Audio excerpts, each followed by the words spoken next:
Hello and welcome back to Going with the Wind for, I guess, the last time, as sad as it is. I am the Rooflemonger, and I always join in with my co-host, BABERUTHLESS. Yeah, and this is our epilogue episode. So we watched the whole show, all of the 2011 anime for Hunter x Hunter. Did a lot of just journeying ourselves in a lot of different ways, both through the show and ourselves as people. Because I watched some of the earlier episodes again, and we were bad. We sucked, like, straight up as podcasters. I'm not gonna say we're great now, but like, as you can see, I just hit my knee and just almost destroyed my setup. We're not great now, but we're definitely a damn sight better. No, for sure. I think we've both learned a lot in terms of like how to actually yap on a podcast and how to balance between different people speaking and of course all the technical setup as well. So for sure, it's been a big learning experience for us. Hopefully our next podcast will be even better. So okay. I see you want to talk about that right away. So yes, our adventures are not concluded. Now, our Hunter x Hunter adventure is concluded. But this is not necessarily the last time you'll see us. So we don't want to go into full details yet, mostly because we haven't fully hashed them out ourselves. But the adventures of Rooflemonger and BABERUTHLESS will continue in 2026 and in a newer format. Yeah, I don't know how much you want to go into detail, but what I can say is that basically it's going to be a brand new podcast, fighting game related, Yes. obviously, as we both talk about fighting games, so we're not going to go off brand in that aspect. But we're going to talk about different topics in fighting games. I mean, it might be like about a specific fighting game. It might be about like a specific moment that's happening on the internet, like if a game releases or something like that. But I think the idea is to kind of make it a little bit like episodic in nature, where basically you could watch one episode of whatever topic we're talking about, and you kind of get like a holistic view of that particular subject. Yeah, a little bit of an evergreen, if you will. Like, ideally, we'll fuck it up somehow, but ideally, you tune in. It could be like 2 years after it happened, right? But it'll be timeless. It'll stand on its own because it's about a game, not necessarily about like.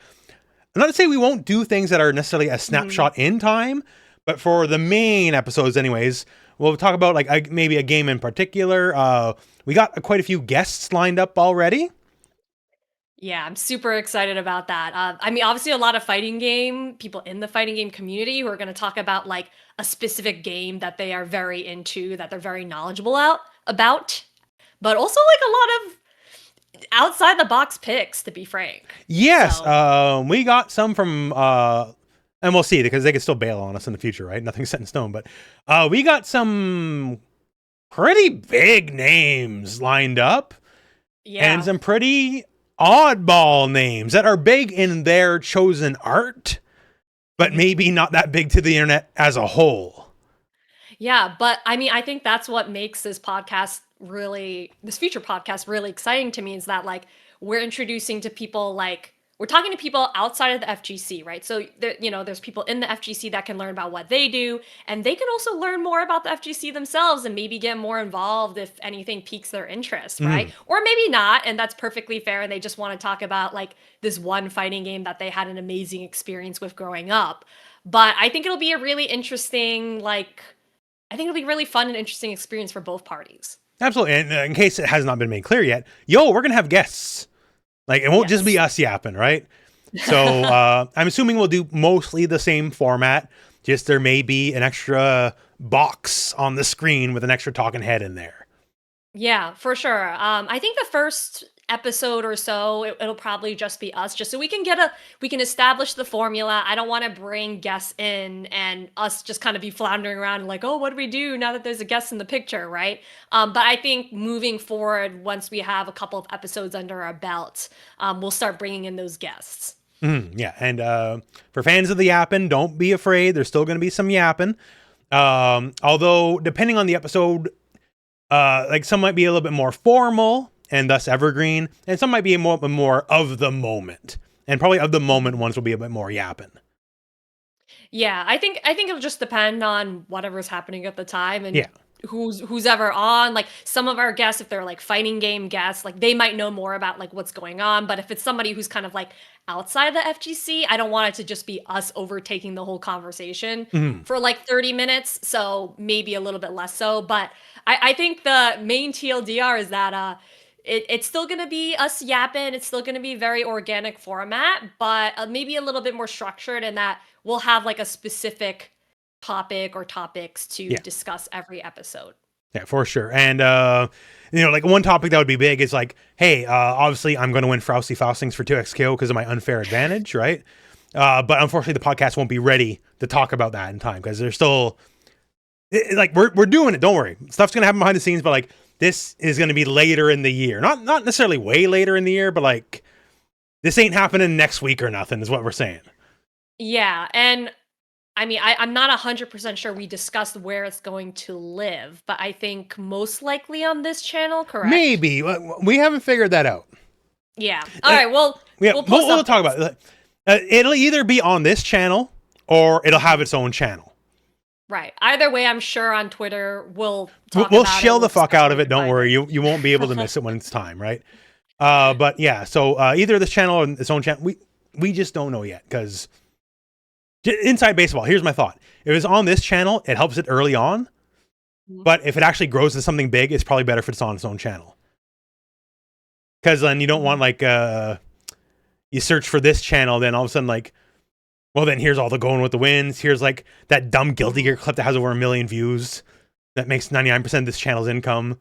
Mhm. Because every going with the wind episode makes like $1, and that dumb Guilty Gear clip makes like more than $1 every day just in passive income. Which is so this thing I clipped from Guilty Gear 1 million years ago makes more money than all we've ever done for Going with the Wind, which is very Yeah. silly. But We've put in hundreds of hours, by yeah, the way, into this hundreds of podcast at this hours. point. And the clip of Sin saying where babies come from is still the most important thing this channel's ever done on the Rooflemonger. And also, this is for me, but that we might rebrand the Clips channel at some point because I want to take it more Mhm. seriously in general as well, as part of like me just doing a lot more this year. I think I alluded to it a little bit, but I had a come to Jesus moment not too long ago, and positive. Well, except for the negative part, but other than that, positive. Positive direction. So I'm doing a lot more this year. You're going to see me at more events. Going to be doing more commentary, just more everything. Yeah. No, and I'm very excited for you for that. Like I think this podcast is part of that, obviously, but I Mhm. think even outside of that, like you have a lot of really great plans, and also, hopefully some money you're going to make doing some of those great plans as Yes. well. But yeah, I'm very excited for it, and I will be watching closely on Twitter, I'm sure. Oh, thank you very much. But yeah, so look forward to the future. Again, our adventures are not anywhere near done just yet. And whatever we do, surely it's going to be bigger than Going with the Wind. That said, though, here at the Epilogue, I just want to say thank you all for watching with us. It's been a crazy ride. I was perhaps pessimistic early on. I thought the first episode ever was going to get like 500 views, and by the time we were done, we'd have like 50 people watching. And Mhm. granted, like for both of us, this doesn't exactly get like the views like our regular content makes, right? Mm. But even now, like between YouTube and putting on Spotify, we still have over like 1,000 listeners / watchers every episode, which is beyond my Yeah. wildest dreams, to be real. For like us watching a 15-year-old anime based off like a 30-year-old comic, you know? Yeah. I mean, I think Hunter x Hunter is very popular, to be fair, but I don't know exactly how much of a crossover there are between Hunter x Hunter fans and like fighting game fans. But yes, either way, I'd also just like to repeat that very grateful that you guys are still watching and somehow hopefully very entertained by listening to us yap.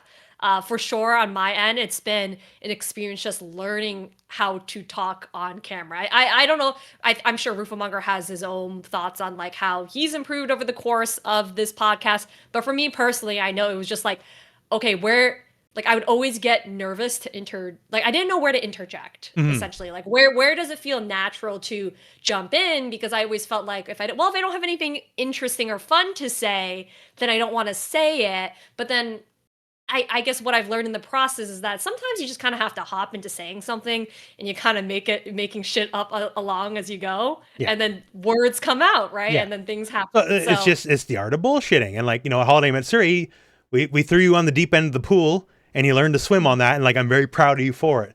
But thank watching some of the early, like I learned, like I basically railroaded you too much, too often early on. Right. And like, I apologize for that because I don't normally do the podcast thing. Like, I have what you might call a dominant personality in that, like in a conversation, I assert myself perhaps too often.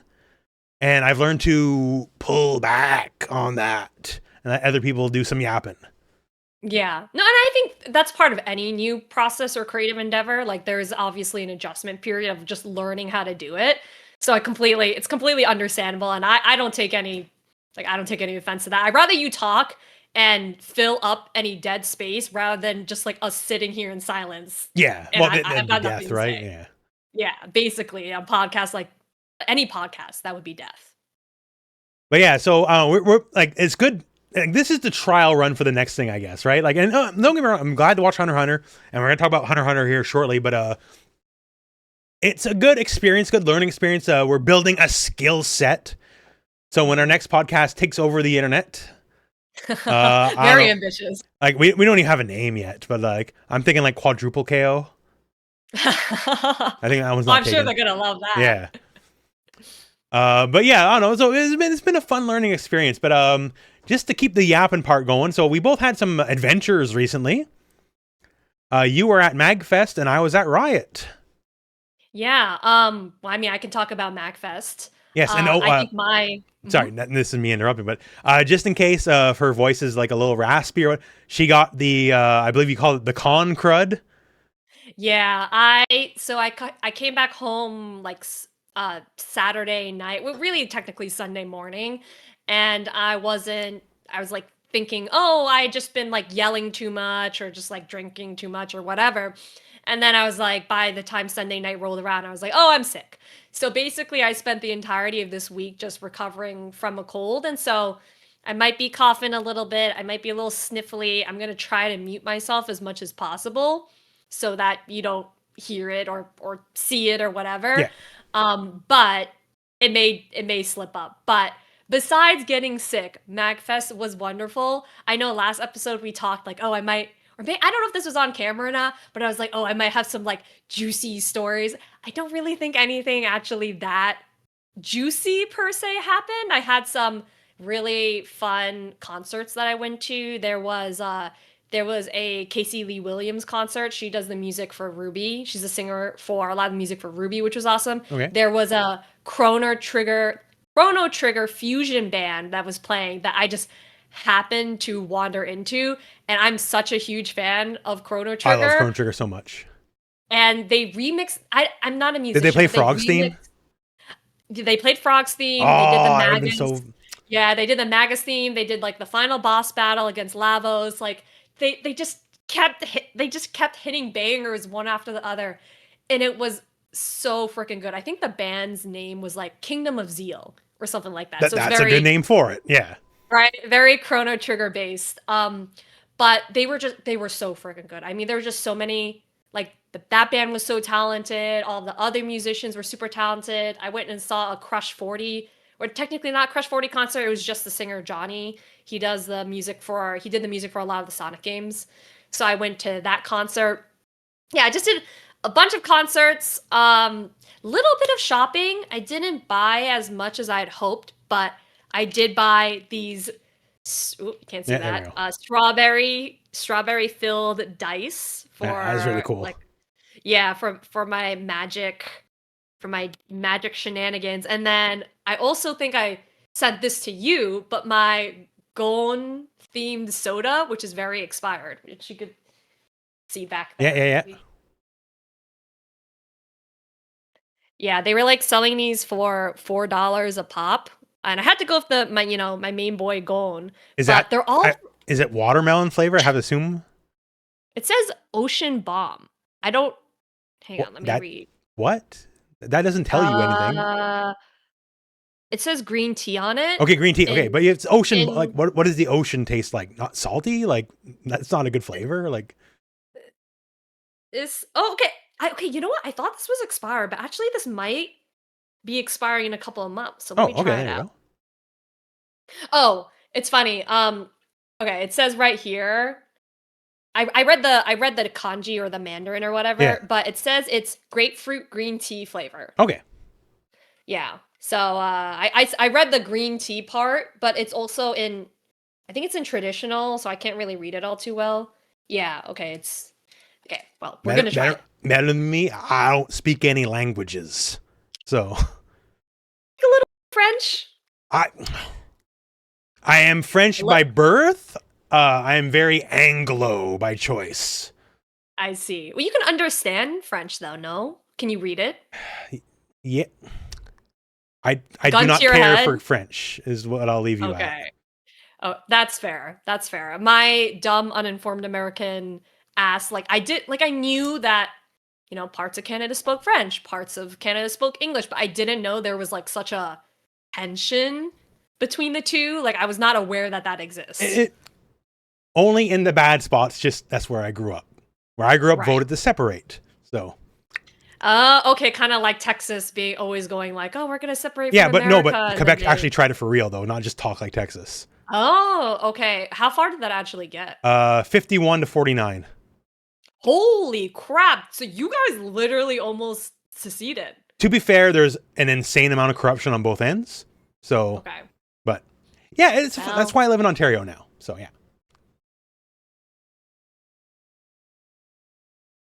Okay.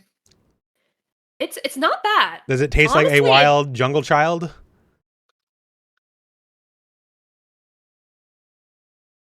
It's sweet for sure. And Gon, he has a very sweet personality, so like that fits. You taste the grapefruit. I'd say that's the main flavor, and there's like a hint, like an aftertaste of like almost like a florally I don't know what words to try, like a floral green tea. Okay. It's actually not a bad flavor whatsoever. Oh, yeah, that's good. That's good. But I wouldn't say it's something I'm used to though. But you like just said something that makes me wonder about these other flavors because, like, oh, it's sweet like Gon. Okay, perfect, on brand, right? So, what does Hisoka's can taste like? I don't know. I don't think I saw a Hisoka can. Would it just be like sludge? I think it would be like spicy. Like that. You're more charitable than I am to the character, I suppose. Like, I think it would be like a cayenne pepper. Like, I'm expecting you open it's like black sludge. That'd be his flavor. Well, now I'm really curious as to where you put Hisoka on your list, which we'll talk about in a little bit. Yes, we do. I do have a tier list, folks, and he's a man of a lot of positives and negatives. Let's put it that way.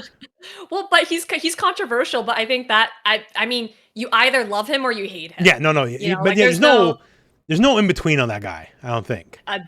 Definitely not. And also, just pointing out, I had no clue that you were gonna make a tier list for this episode. Like, I just came in with a few notes of like, I'm gonna talk generally about XYZ, but so I didn't know you were coming with a fucking tier list. But no, I figure we're doing this for sending off with a bang, right? So might as well put out the official tier list. All right. In the episode, like in like the thumbnail, you could be like official Gone with the Wind. Yeah, like, tier list, something like that. I remember, it was years ago now. It's all the clicks.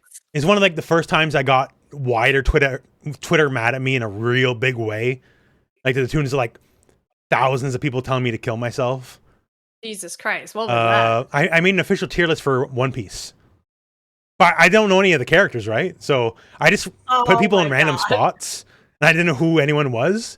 And I just put it out there, and people were not happy about that. Yeah, I tried to avoid tier lists for the most part, like especially in my actual videos, like whatever on Twitter, whatever in podcasts, I'm fucking around. I'll do a tier list, but yeah, those will get people mad real quick. Oh, I'm sure some people may be pretty mad. Now that I actually know who these characters are, my choices, right?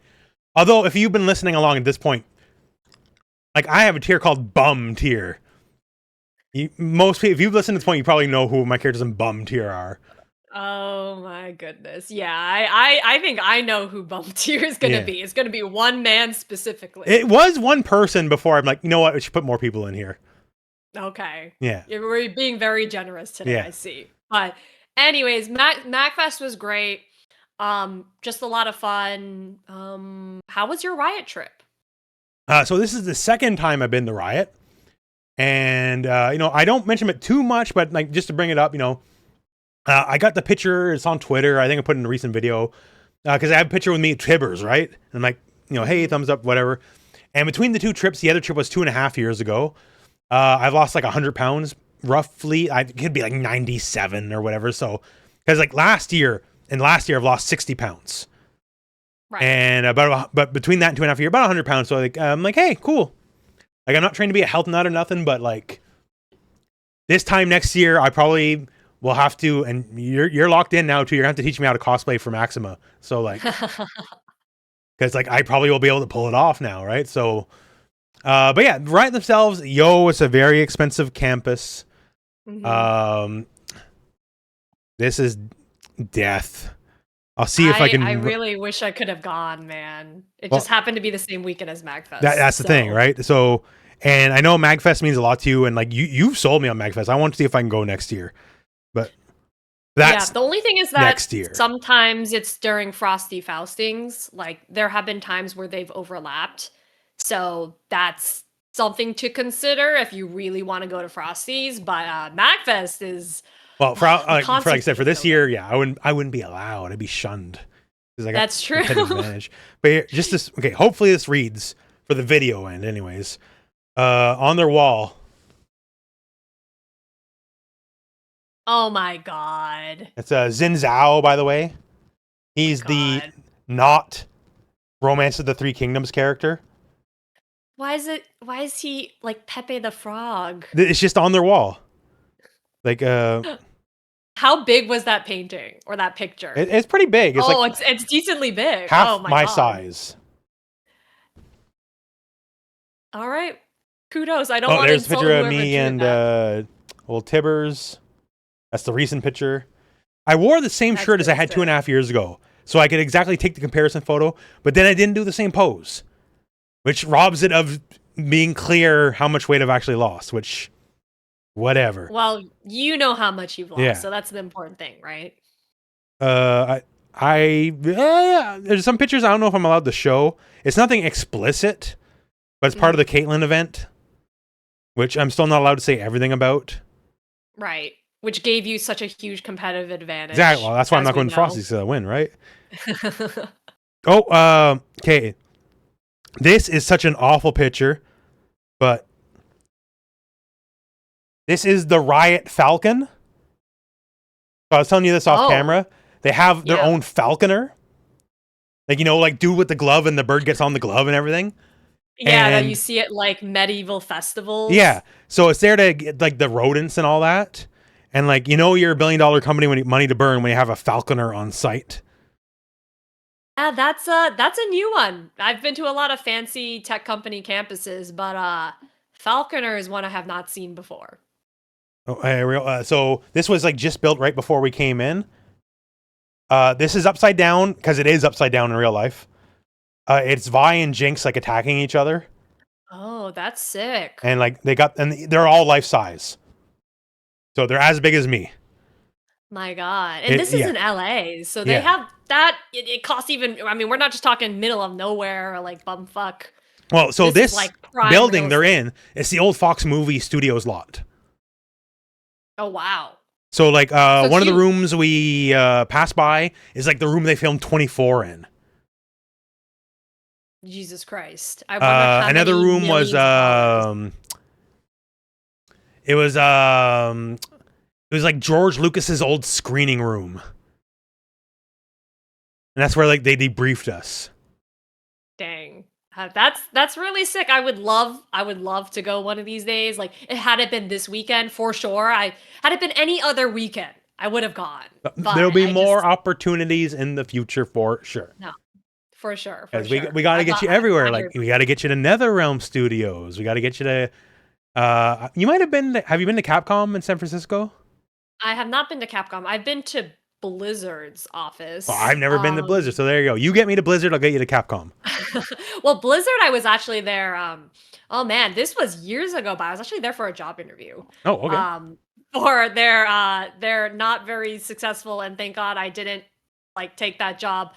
Their Overwatch League esports division. Okay. So didn't work out, obviously, and then like a few months later, they just like laid off half that team. So I'm very glad that I was not hired at the end of the day. But yeah, there's a picture of me in front of like some big ass statue that they have in their campus. I don't know. I don't even know who the character the orc? is. I don't remember.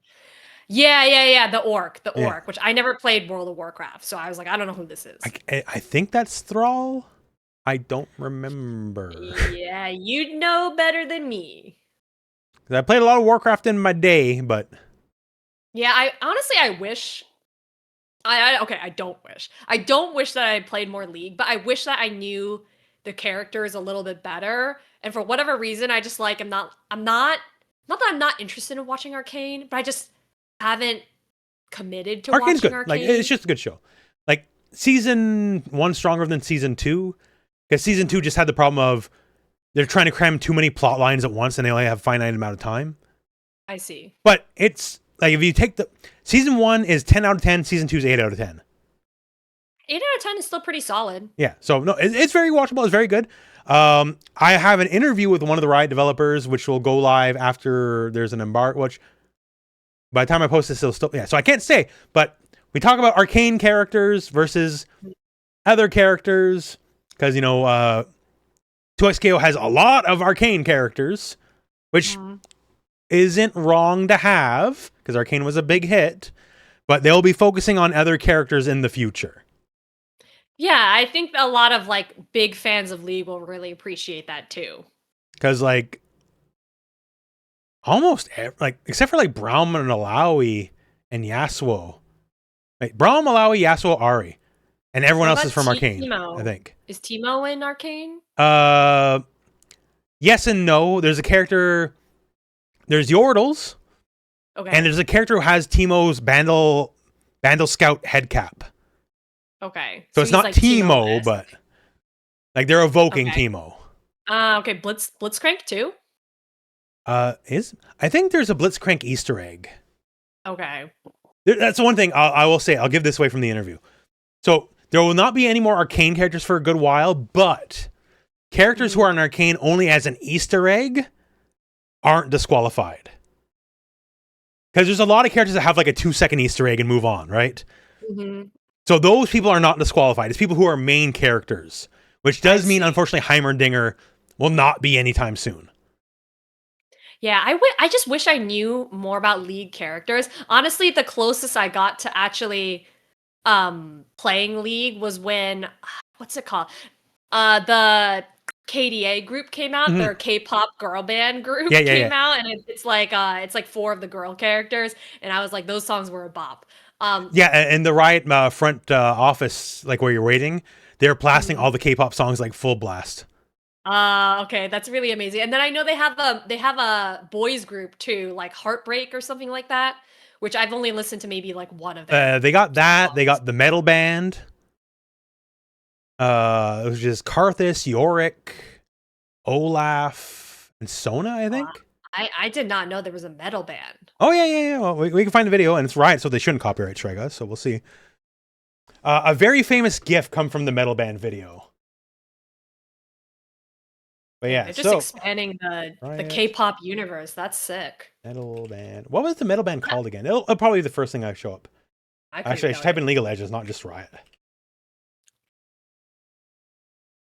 Pentakill, that's it. Oh. I think I might have heard the song. It sounds familiar. Like that name sounds familiar. Maybe I might have heard one of their songs before. Yeah, so mostly because like all these bands all exist to drive skin sales. Like KDA, Pentakill, all had skins ever before they had music videos. Oh, I'm sure they did. Like I remember Metal Sona, because when I did play Sona, I had the metal skin, right? She had that skin like 10 years before this video ever came out. Jesus Christ. Well, now they're capitalizing on it. Yeah. Well, Karthus?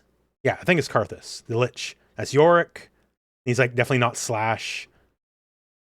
Oh, this is pretty fucking sick. Yeah. Tristana. Tristana is a character I think a lot of people would like. She's one of the fan favorite Yordles. I definitely have to check this out in my own time. I Sona can't hear is it. keyboard. She was made back in the day. She was like the ultimate.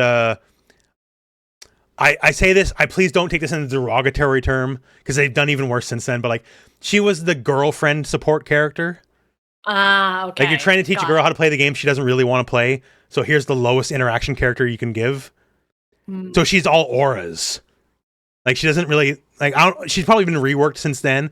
But like she just, as long as you're near your team, you're doing your job. Okay, got it. Yeah. It's like, you know, when you give your little sibling a controller to play and you're like, yeah, exactly. And they made, I can't remember the character's name, but it was like a cat character. And it's even more so, you just hit the button you attach to the other person and like you're not even playing anymore. Like, oh, it's a real little sister, like Yeah. little brother mode. But where is the shot? There's a very famous shot in this trailer. Because I the didn't know enemy this there, existed. Timo is the enemy of the trailer. He's here to What? shut down. He's here to shut down the band because they're making too much noise. That's crazy. Oh, wow. Oh, that's so cool. Okay, these graphics are really amazing, actually. See, I'm like I'm sure the lore I'd be very invested in. Like the characters look really fucking sick. I hear it. Yeah, no, the characters, like the lore is really good. They changed the lore big time. That when I was playing the lore, they completely rewrote the lore. But here's the moment coming up. And see, even the Yordles are rocking out now, right? That's Everyone but pretty Stick in the Mud Timo. Blah! He just Oh, gets he booted just in the got- face. That's pretty freaking funny. Yeah. But yeah, I just can't. I don't know why. Just like for whatever reason, I tried playing League like multiple times in college, and I What's just Kale? couldn't Okay. get into it. Well, it's not for everyone, but like obviously it's for enough people because it's kind of like the most popular game in the world, right? Mm-hmm. But the old lore was like you were the summoner and you controlled all the people on the map. Mm-hmm. And then the summoners were their own characters. Okay. And it was Nidalee or Janna. I can't remember which, Nidalee or Janna. And one of them was the girlfriend of one of the summoners. Because the guy's real life girlfriend, that was the girlfriend, right? Okay. And then they broke up and there was a lot of drama and all that shit. So like now the story lore was incorrect and blah, blah, blah, blah, blah. And eventually they got rid of all that. Now they're just all characters in their own world. Mm-hmm. And like, I don't know if Summoner's Rift still even exists or whatever. But I just remember like they decided to make one of the characters the girlfriend of you, the Summoner, who was one of the real world relationships. And it caused problems. Okay, not exactly the same thing, but it's kind of like how in the older Fire Emblem games, like I know in Blazing Blade for the Game Boy Advance, like you were the tactician, but you didn't really appear in the actual story. You know, it's like you were commanding the characters. And then in later games, it became like, okay, you are actually one of like your character Robin or Corrin or whoever it may be. Yeah.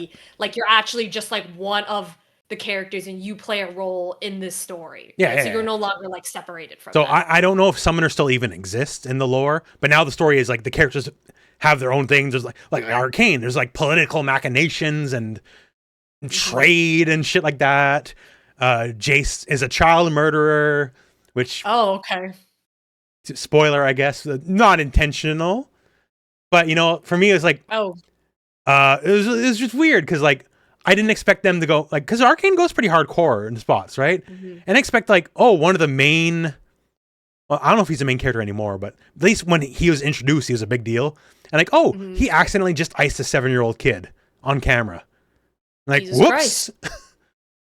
Yeah, no, because like that, because I get it though, right? Because they're one of your main boys or whatever, and Yeah. like yeah, that might reflect badly on them. So it's a very strong, I guess, decision to make. Yeah, it's just like, say you're watching the new Street Fighter movie or whatever, and then like Guile's part of Ice or something like that. That would be like, wait, what? Like, We all know they're not gonna do anything crazy. no, like that. well, I fucking hope not, right? Like, as long as it's the silly, fun movie it needs to be, it don't need to be no work of art. Like, just have some laughs with it, right? Like, I mean, I I think just based on the character direction and like who they pick for each character is like I'm like there's no they get it. They get it. Yeah. There's no way it's going to be like some crazy like they're going to try to make it a serious movie. There's no way in hell. Well, and just to speak on Arcane 2, season 2 is where like the fandom definitely took over a bit. And like I like the fandom, so don't get me wrong. But what's the term? Shippers? Yeah. So the Vi Caitlyn romantic engagement is at full swing. Like that's basically, despite the fact like the city's gonna get blown up or whatever, like that's sort of the main plot of season 2 is the romance.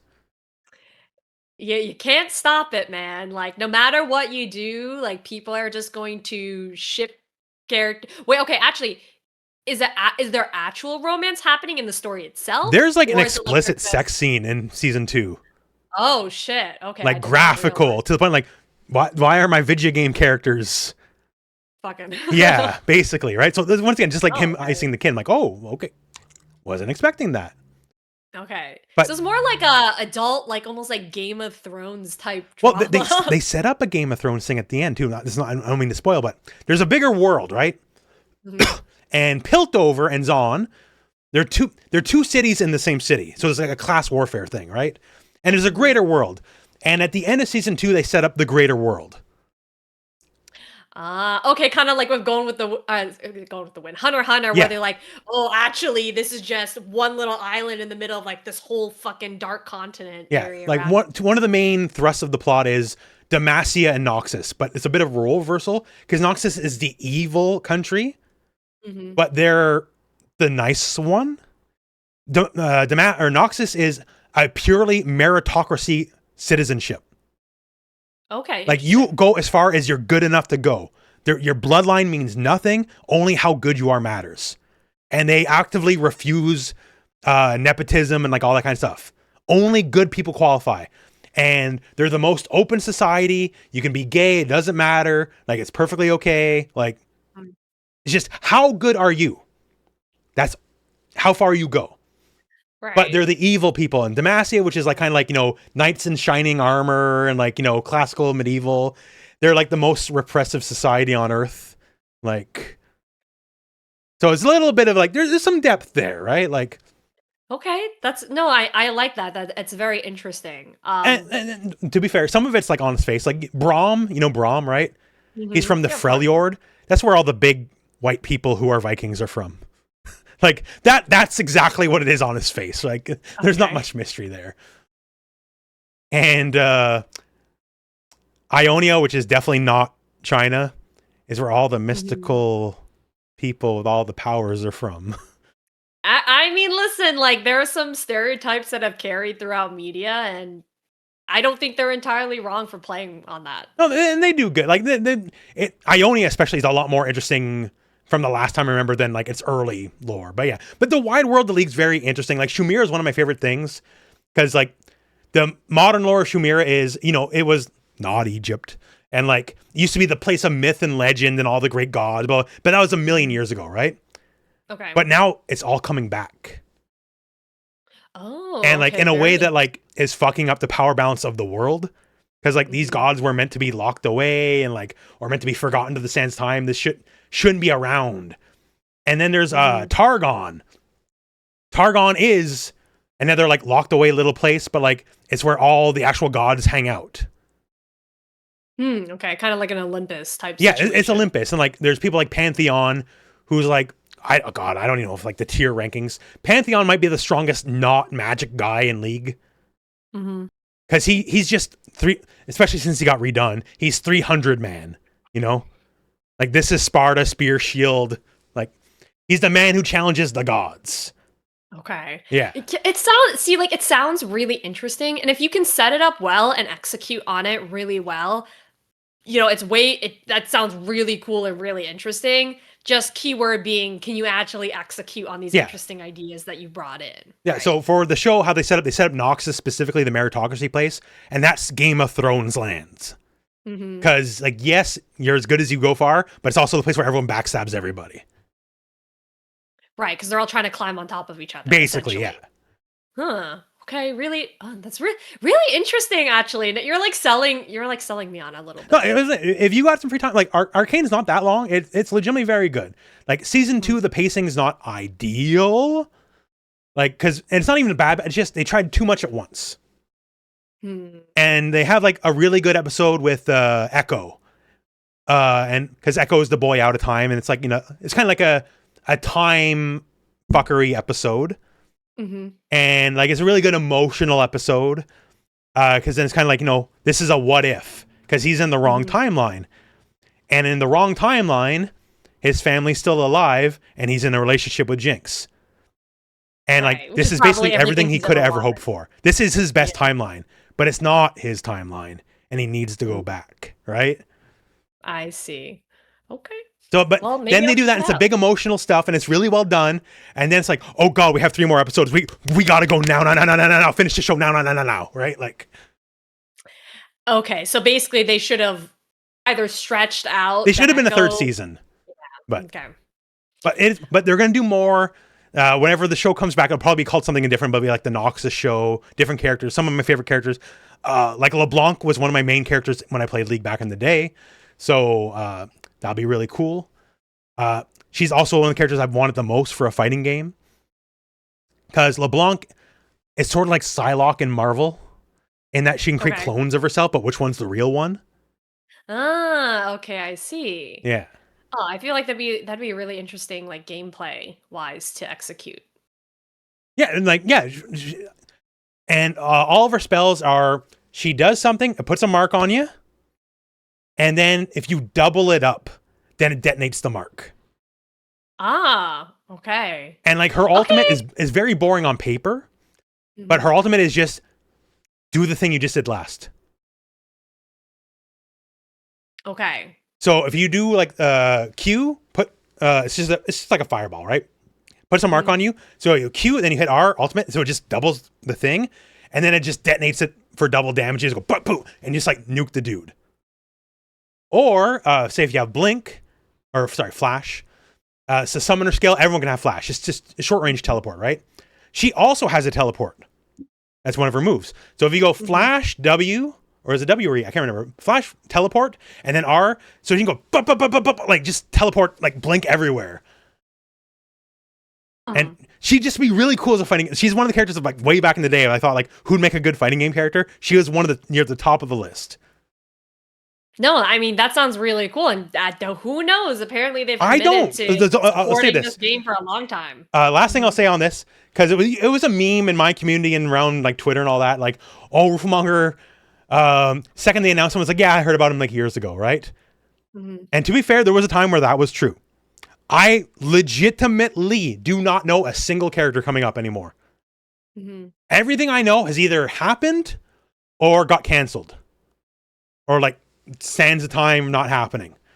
So everything that happens from this point forward for 2XKO, I don't know. I'm in the dark. There may be an event in the future where I'm let in. That's not right now. There are things I know, like in fighting games in general, but it's not 2XKO. Yeah. I mean, to be honest, it's not like I've been like really closely looking for any 2XKO leaks or anything like that, but the extent of my knowledge is like whatever they've announced. They got 4 more characters coming up for this year besides Caitlyn, so they got a lot.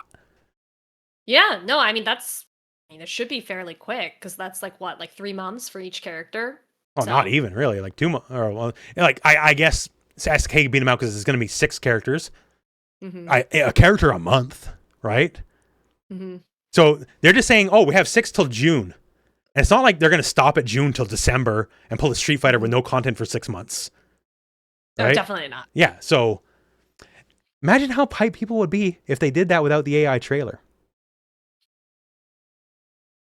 Yeah, I mean, just like the lineup alone is enough to get people really hyped. Yeah, like. But then the AI, it's like. Not to go too inside baseball, but like obviously, like I know people at SNK, we talk whatever, right? Like, I got as part of an email chain a few hours before the trailer dropped, and without going into specifics of what that was in that email chain, it was like, oh my fucking god, the trailer's AI. Like that was basically the email chain. They didn't know. Yeah, I mean, it seems to be like a very common thing at these companies where like the marketing department and the devs who are actually making the game are two very Yeah. different beasts. And like since then, people from the company have reached out to me in private because they don't want to blow up their spot, right? But like, Mhm. trust me when I say nobody who worked for the team knew this was happening. I I don't know. It's just like I find it really hard that they didn't know that it was going to have such a large backlash. Like if you had any sense of the pulse of the If you're a community, you marketing would have guy, known. right? Like, so yes, Yeah, okay, the team and the marketing are different, whatever. But if you're a I get marketing it. guy, I don't know, put some AI on it, I guess. Like, what? No. Like, however much money you're saving, if you just hired me, give me a case of Dr. Pepper and like $20, right? Mm. I'll just OBS capture some gameplay. I'll make it for you, the trailer. And trust me, it would have been 1,000 times better well received. Yeah, I just find it so hard to believe that like even if you're a marketing dude or whatever, you don't know anything about actual fighting games, you're just a marketing person. Like these marketing AI campaigns, as far as I'm aware, they don't really go over that well generally. Like there was a Coca-Cola AI campaign that Yeah, people that was a fucking disaster hated, for him because the 18 like wheeler truck had like 40 wheels on it or some shit. Like, something like that. It's like these like there are places for AI, but in fucking commercials is not the place where people want to see AI or like be directly slapped in the face with AI, like right? So it's like in what world who thought this was a good idea? the last thing I'll say, and like this is just me saying it. This is not SNK officially saying this, so this is just me. But like, I have a very good understanding of a lot of things that happen at SNK, and AI is not allowed to be used at SNK in any form. No Gen AI for like making stuff. No Gen AI even for concepting or whatever the Larian fucking Mhm. controversy was. It's not allowed. They were Yeah. truly blindsided by this. So it's insane that this even happened to Yeah. begin with. So it's, and once again, I'm not speaking for SNK. I don't work for SNK, but like what they need to do is make a statement. But I think they're too Japanese to make a statement about it. So Yeah. I I have a feeling they're just gonna like pray it blows over and it just will after a while. But like you had a home run on your hands. no, literally, like, let's say they take that money, whatever, and they take some actual money, which we know they have plenty. All right, take some of that actual fucking money, put it into a dope ass trailer that people actually animate and create. You like not okay. So let's say you didn't have any of the additional trailer stuff. You only had the gameplay. People still would have probably really liked that, but if you had actually taken money and put it into like an actual dope ass trailer, people would have gone nuts. Like that would have been like a viral I'm marketing saying you don't sensation. even need, just show some patch changes, show the characters. That's the win. Or like Yeah, hire some like low rent cosplayers so you can do the "is that Terry Bogard" like meme again. Like just do that, right? Like mhm. I don't know. It's just like it's like, oh hey, by the way, between we were releasing like 6 characters between the time it took for Sea Viper and Alex come out. You know, Mhm. like just shit Right. on Capcom and like get easy wins. Like Yeah, I don't know. I don't know. I think just these like company like when you get to be such a big company, it's just like they're not communicating with one another, right? These different departments. It's the same thing at where I work too. Like they just don't the different lines of business or departments, they just don't talk to each other and yeah, then you get shit like this, yeah, right? So, basically, it is literally I mentioned in the other video, but like when they had the Fatal Fury thing at WrestleMania, right? Nobody mhm. knew at Oh SNK god. that was happening either. They're just like, wait, what? We're at WrestleMania? What? Like Right. the And it's marketing like could not be who's more divorced from the actual team. right. And then like why do they think that was a good place to fucking put an expensive ass advertisement? It's a better move than the AI trailer because you know at least a lot of people watch WrestleMania, right? Like I guess if we're only talking about eyeballs, but in terms of like hitting the right audience that's actually going to convert to becoming interested in your games, like that's a very like in marketing, whatever. I work in marketing, right? It's yeah, like you can have all the millions of fucking impressions that you want, but if someone's not going to click on your videos, sign up for whatever product you're trying to sell, it doesn't mean shit, right? yeah, yeah, exactly. Impressions mean jack shit. Mhm. And my side, because you know, well, you're in marketing, I have the marketing degree, right? Like, we want, and at least for the YouTuber end, we call this click through rate, Mhm. you know, or engagement, Mhm. right? Like like if you was like, oh man, like I get like 1 million impressions on Twitter like every 2 weeks. Who cares? That doesn't mean anything. Right. That just means people Those are all- scrolled past. You know, like Yeah, they're all vanity metrics. And like to be honest, on Twitter, I don't really trust that. So like industry standard is like you have to look at something for 2 seconds for it to be considered like a view or Yeah. whatever. And I don't trust that Twitter's not overinflating their oh numbers. no, Twitter, no, not since Elon took over for sure. Yeah. But yeah, so I don't know, like in the days, whenever I get canceled, one of the companies, please hire me. I'll be the best marketing guy you've ever had because I understand basic concepts.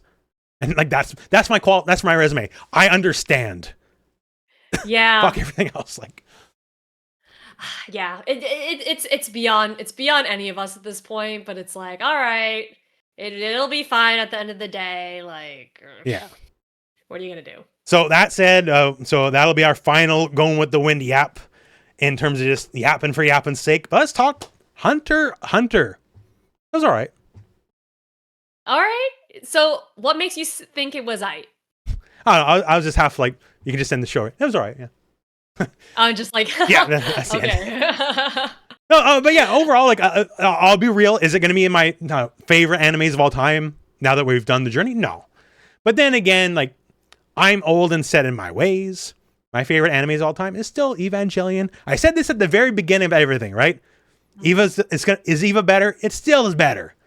It's still setting trends. Eva's still the beginning of everything and the end of everything. And they announced a new Eva show's coming out not too long ago. Like, I think it's like a short or something, but like, but did I enjoy it? Yeah. The biggest criticism I have is this was like 148 episodes or so, right? Yeah, it's quite long. If you cut it down to a trim 100 with the same plot line, like this show would have been so much better to me. There's too much where nothing happens. I would say that to me was mostly in the Chimera Ant arc, and we both 80% of that's Chimera Ant arc for sure. We both felt it. We were both like, snoo. Like we were both like low key, like kind of checked out when we were watching those episodes. Like, yes, I was watching them, but I was not invested or interested in actually watching those episodes. So okay, like I'll be as real as I can be here, right? So say, and I'll probably say it again. So my favorite arc of the show is definitely the York New arc. Yeah. Right? The characters are really and strong. I was engaged. Like I'm there. I'm just like, okay, like let's go. Right? Like, okay. Versus some of the Chimera Ant arc episodes. So I have a 2 monitor setup. The one you're looking at me, and there's just 1 monitor right here, right? Mm-hmm. Some of those Chimera Ant episodes, it's on, and I'm like answering YouTube comments on the other screen. Yeah. You know, so like I'm still watching it, but I was not necessarily engaged. Versus like anything with Kurapika, like I was locked the fuck in for York New. Yeah, I think the York New arc, I mean, it has like a lot of really great things going for it. One of the reasons obviously being Kurapika has such a strong reason for being like the revenge arc is like, yo, this is not, he's not just minorly aggrieved. He's got some reasons to not like these people. Right. And then I also thought like the Chimera Ants themselves, the spiders themselves are also just really interesting characters, and you got to really know them. And they kept appearing also in like later arcs as well. So they're not just like one and done characters like, you know, some of the people in the Greed Island arc, it's like Tezgera, it's like a see ya never. Yeah. You know, but it's like you see the spiders come back, right? And you kind of see how they interact with each other and how they're also just, you know, people at the end of the day. And I think it made them really compelling, like villains. And also they're just like really powerful and badass. Yeah, too, right? that part always worried about, like they're weirdly powerful in a way that like if there was a direct confrontation with them or anyone short of perhaps Kurapika, they would have fucking mopped all the goodies out for free at the time. But like, they're multi-layered characters. Like I joked about it. Like, I made like a Fast and the Furious, like, oh, it's all about family. But like, you know, they're characters are not just villains, right? And for me, in the Chimera Ant arc, where the spiders showed up again, that's one of my favorite parts of it. It's like that they both gave more threat to the ants, showing like this is more than just this localized, this is around the world, right? Mm-hmm. And then like, oh, hey, here we are. And like, we're still kind of fucked up and strong in weird ways. And like, you know, but we're still people. We still exist in the world. We're not just like Leorio went off camera and like might as well have dropped off the face of the earth, right? Like, Yeah. I think what I really like, the reason why I like the Chimera, my God, I keep saying Chimera Ant arc, the York New arc so much is like mainly because it has that really strong reason for people being there, right? I yeah, think when you compare that to the Chimera Ant arc, it's like Gon and Killua really have no reason to be fighting this war. Like they kind of get like drawn into it over time that's just the through like thing. Like, circumstances and sheer stubbornness, but I don't want to say this in a way that reflects poorly, but I got no other way to say it. I think part of the reason why I like York New as much as I did is because it's the least important Gon and Killua are for the rest of the show. Like, it's the least their part of it. Okay, so you don't really like it when Gon and you don't think it's as interesting when Gon and Killua are on screen. My part of my favorite character, like Leorio of the zoo crew, of the original gang, I'm a Leorio and Kurapika guy, not a Gon and Killua guy. I'm a Gon and Killua gal myself. Yeah. I just okay. And I'm not saying I don't like him. I'm not throwing him under the bus, but I'm saying part of why I was so engaged is because it was the Kurapika show for a while. Because Kurapika of the main characters is my favorite character. I'll just say that right now before I get to the tier list.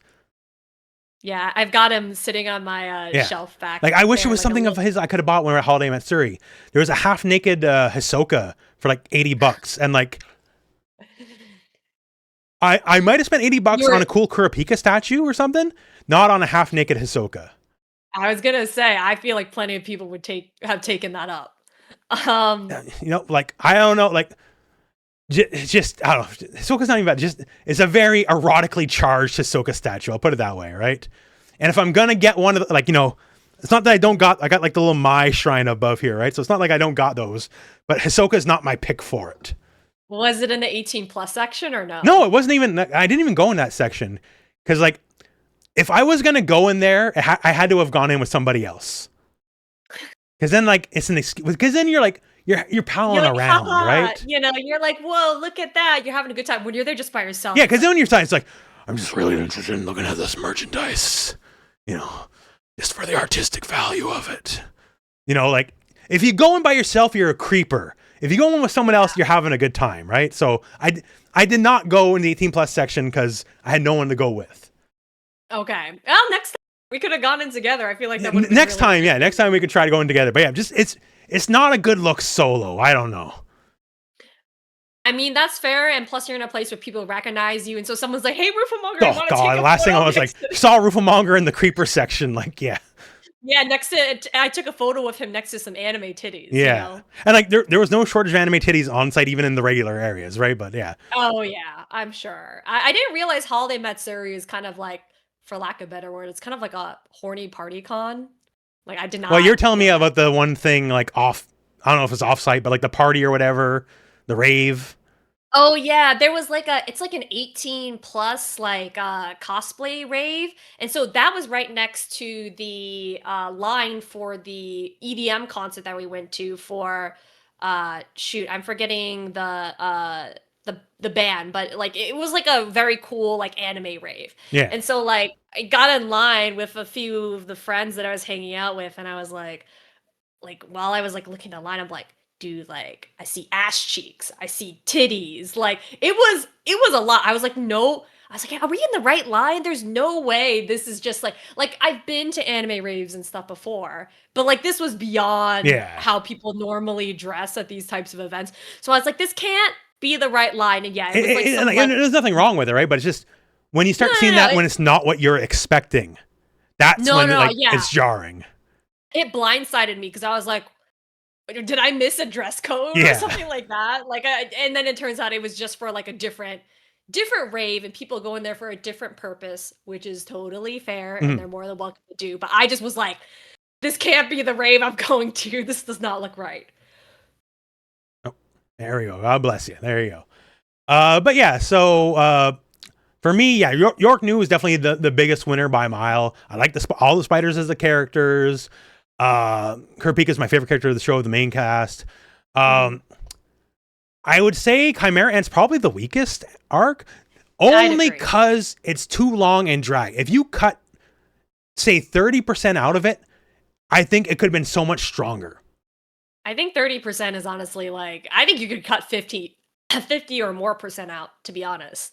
They Like, just like yeah, introduced so many characters that literally went nowhere. And let me take a step back a little bit. So the reason I really enjoy Hunter x Hunter is like I love the relationship between Gon, and I think I've mentioned this a little bit a few weeks ago, but like I love the relationship between Gon, Killua, and how their friendship and also like their personalities kind of develop over time, right? Like to me, that was always the main attraction of the show is that you've got these two guys, and one of them's learning how to be more like a kid, and then Gon obviously is yeah. kind of he's losing his innocence for It's like lack an of better oil word. and water kind of thing at first, but then they start both drifting towards the middle, becoming more like each other, right? Like, Right, exactly. Like and like I love the way they interact with each other. Like when we were in the Hunter exam arc, like just seeing Killua come up on the skateboard and like he starts running besides Gon just because he wants to talk to a yeah, yeah, friend. Like I like that. Yeah, yeah. just all those little moments are so charming. And I feel like with the Chimera Ant art, what they were trying to do is like they were trying to force character development, specifically in regards to Gon. Like Killua, he's not really a big part of the Chimera Ant arc, in all honesty, which I think is a big miss on their end. Because I think the show is the strongest when those two characters are kind of paired together. But like basically, they were using this excuse for like they did a whole lot of like political intrigue and all this crap to kind of like force Gon to like, for lack of a better word, go into like whatever like evil Akuma mode, and they were trying to push that through this whole like political plot, but I just felt like whenever they kind of stray away from the main um draw to the show, which to me is like the relationship between those two, they kind of flounder a little bit. So like I don't think the political intrigue was done well, but also was done in a manner in which felt really compelling to me. Mm. Well, that's one thing with the arcs is like, I don't know how to put this elegantly, but like each arc basically changes genre of the show, right? Oh yeah, 100%. And I think it's ways that work. Like, if I watch this back in like when it aired or whatever, or if I read the comic earlier, like even though I like York New already, but like when just like that, the tonal shift when people just started getting iced, right? Yeah. Because like to that point in the show, it's like there's nothing like it to that point. Like younger me were like, yeah, fuck yeah, this is the you don't get it. Like cartoons aren't just for kids anymore. You don't understand, right? This is some adult shit. Because like Lord knows, in like the late '90s, early 2000s, I'm trying to show people like Eva and Cowboy Bebop, and I'm doing the same shit. Like, no, cartoons aren't just for kids anymore. You don't get it. Like this is grown up stuff. So I probably wouldn't be like doing the same shit back then, right? But going from like kids on the adventure to mob intrigue and murder, but then to genocide, which is not bad, but I think the miss is exactly what you're saying. So Gon, like they start exploring like Gon darker side, right? Right, his morality. Yeah. But with Killua being like separate but equal pairing, they should have had Killua because he starts hardened, right? And it should have been the moment where Killua gets too soft.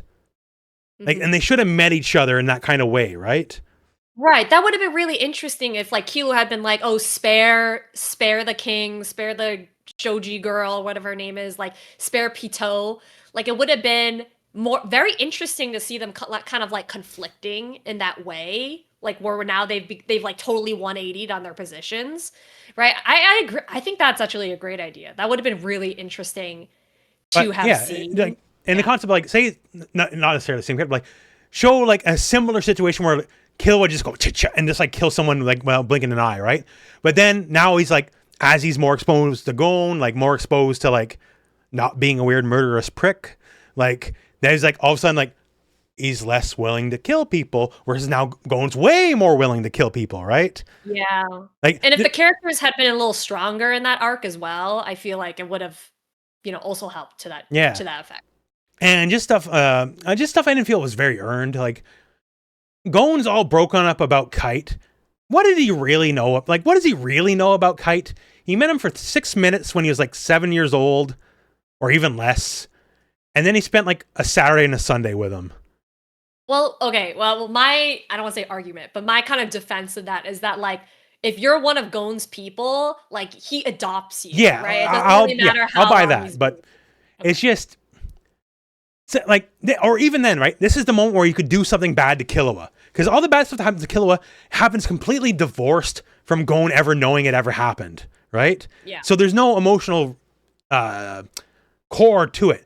So if Pato fucked up Killua, like not killed Killua, but like fucked up Killua, then Gon has a reason to go fucking berserk, because that's his ride or die, right?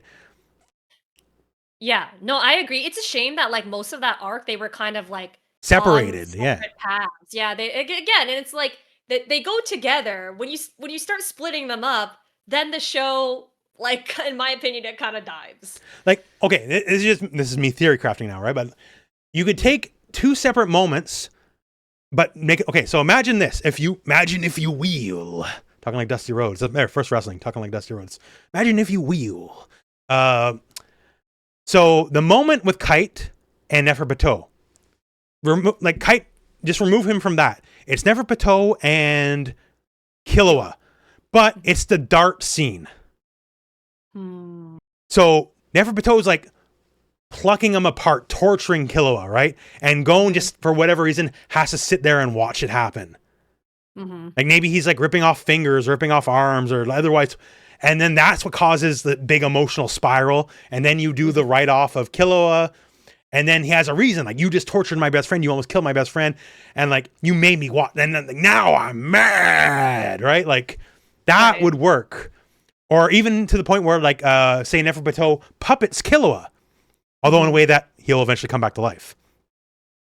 Like, I feel there's just so much more resonance there. Kite, maybe it's different in the comic. I don't know, but I'm not going to say it's not earned, but it just felt I didn't buy it as much.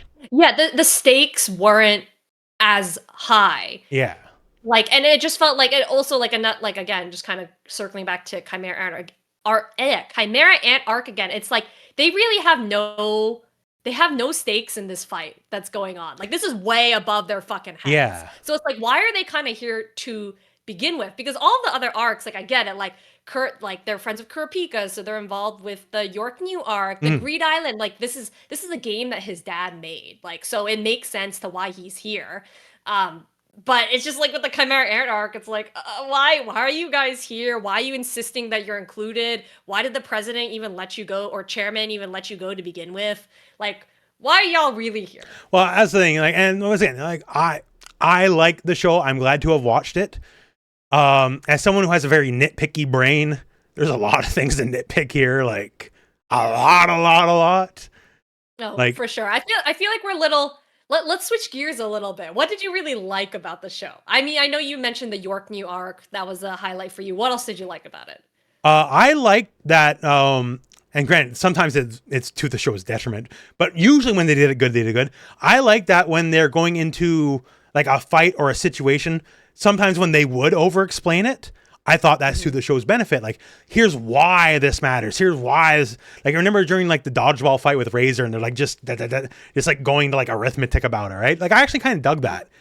I like when it's a key scene that they go into it, and Nobunaga, I like that when they turned it on its head, and they spent like not half, I'm being uncharitable, but like they spent a good chunk of the episode like explaining how all of his powers work, and then when I finally get to it, the kids ran away 10 minutes ago. Like, they're long fucking gone. So you never actually get to see that, right? And I found that was kind of funny. So when the show, other than when they first explained Nen, that was too much of an info dump. That was like, what enhancers and like all, like, when they just the class system and all that, right? And like that was too much. But otherwise, when they explain things in great detail, I liked that a lot. Yeah, I agree. They probably could have spaced that out a little bit more, or like they could have introduced the class as they introduced a person who had that specific class. Like, they could have, for example, with the spiders, you know, they could have been like, oh, this person's like a transmuter. Oh, this is person's enhancer, and kind of like, I mean, they did mention those things, but they could have dove into it like right as they were introducing all the different spiders, because you had enough variety there to kind of display all the different types of like Nen specialties that these people had. My favorite part was definitely the Greed Island arc, and I know I've mentioned this before, but there's just something about the Greed Island arc where it's like, again, when they do the over explaining thing of like, they're explaining like, oh, you have a company card, Yeah. and you can go with a person, and you only have certain number of like values of cards that you can do with. Like some people may find that information like not necessary, but I just found it like in terms of helping the world building Yeah, process. the world building's good. I really enjoy that. Like the world building of the Greed Island arc for me was really great. And to me, that particular arc, like the stakes were, I call them really high, but the stakes were enough to where I kind of like felt invested in them getting all the cards and kind of like finding this clue to get their dad. But they were not like to the point where it's like world ending and now this is like above their heads and it's like becoming a whole thing. Mm-hmm. Right. Yeah, that's a really good way to do it. They world build really well. And like, don't get me wrong, it's just I'm a nitpicker by value. So I know a lot of people think I don't like this show. And like it's just there's a lot to nitpick. Like, like Killua, everything you could throw at him. Well, my dad tortured me with that for 6 years, so it doesn't work on me. And it's like every conceivable thing under the sun, right? So like he's too Mary Sue-y in that kind of way, right? But like I still like that. Like as much as they shit on Gon, I do enjoy Gon as a character. Like he's the kind of character he needs to be. It's just that's the kind of character I'm most prone to nitpick. Right. He's kind of got a little bit of the he's got the Gokuism in him, right? And yeah. I like there's a character and I mean, he's a shonen protagonist. Like there's to a certain extent, you could throw obstacles on them, but they have to rise above it, right? Yeah. So there's a character in Dragon Ball called Bergamo. Actually, this is the moment right here, although it's a Photoshop. But Bergamo, without getting too into it, was everything I've ever criticized Dragon Ball ever about in one character, and he's calling it out. And I'm like, this motherfucker is the king, right? And eventually they have to retcon the show to show why he's wrong, because he's criticizing Goku. Okay. And it's every completely factual, correct criticism about Goku. And later, after he says this, they retcon the plot to the point. So what he says isn't true retrospective or after fact, right? But in the moment he says it, it's 100% correct.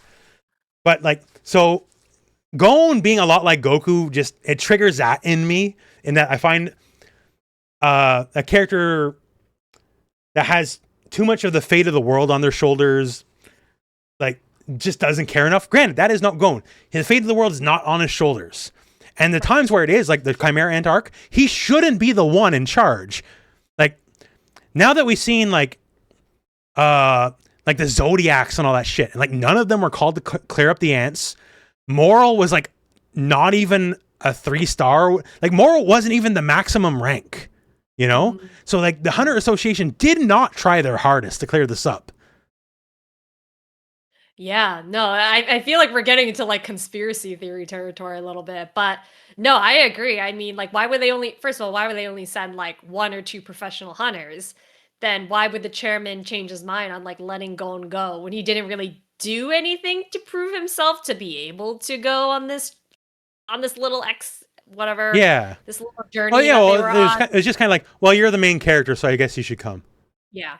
I mean, I certainly think they're now that I'm looking at it, because like last time I watched the show, it was a while ago. So now that I'm looking at it with more of like a critical eye, like, yes, I can definitely see there are things about the show that are not great, especially the Chimera Ant arc. I was like, again, like, you're snoozing a little bit on some of these episodes, but overall, I would say I still really like the show. I still think it's an enjoyable watch, but I do agree. I think if they had cut a lot of the episodes, especially primarily in the Chimera Ant arc, I think it would have been a much tighter show, and maybe they could have used those episodes to, I don't know, do some more character development, do some like, I don't want to say filler episodes, but I feel like, again, like the reason I really like the show is like you get to see Gon and Killua interact, and they could have had like a few like, if they had a couple more like the boys being the boys episode. Yeah, it's like when like Goku goes to get his driver's license. Yeah, I was actually about to bring it up. So that's a filler episode. That's not in the comic, right? And yet that is one of the most famous scenes everyone will tell you they remember, is the episode Goku and Piccolo go get the driver's license. Yeah, just like something like that. Like I remember in the final episode or whatever, Killua and Gon and his sister Alika. Alika, Alika. Oh my god. But like they're like going around town and they're being little tourists or whatever. And I feel like instead of cutting to all these different scenes about them like going around town, just have one scene between Gon and Killua that kind of like wraps their friendship on a up Yeah. like a little bit of a bow. Like have them have like a really like thank you so much for saving me sort of Killua and moment. And I feel like that would have been really It was just impactful had lacking they that. did it Like, right there. when we Yeah. mentioned Dragon Ball, because you recently watched Avatar, right? Yes. Avatar has that too. It's the Ember Island Players episode. Yes. And like that episode does not move the plot forward 1 inch, right? But that's almost everyone's favorite episode because it's the let's dig into the characters and their relationships with each other. Right. Like And that's again, like that. yeah, it's like Oh, the sorry, episode go is like, Azula's like, she's like talking about it like Bruno's like, and she's like, even my own mother thought I was a monster. She was right, of course, but it was not right to say it.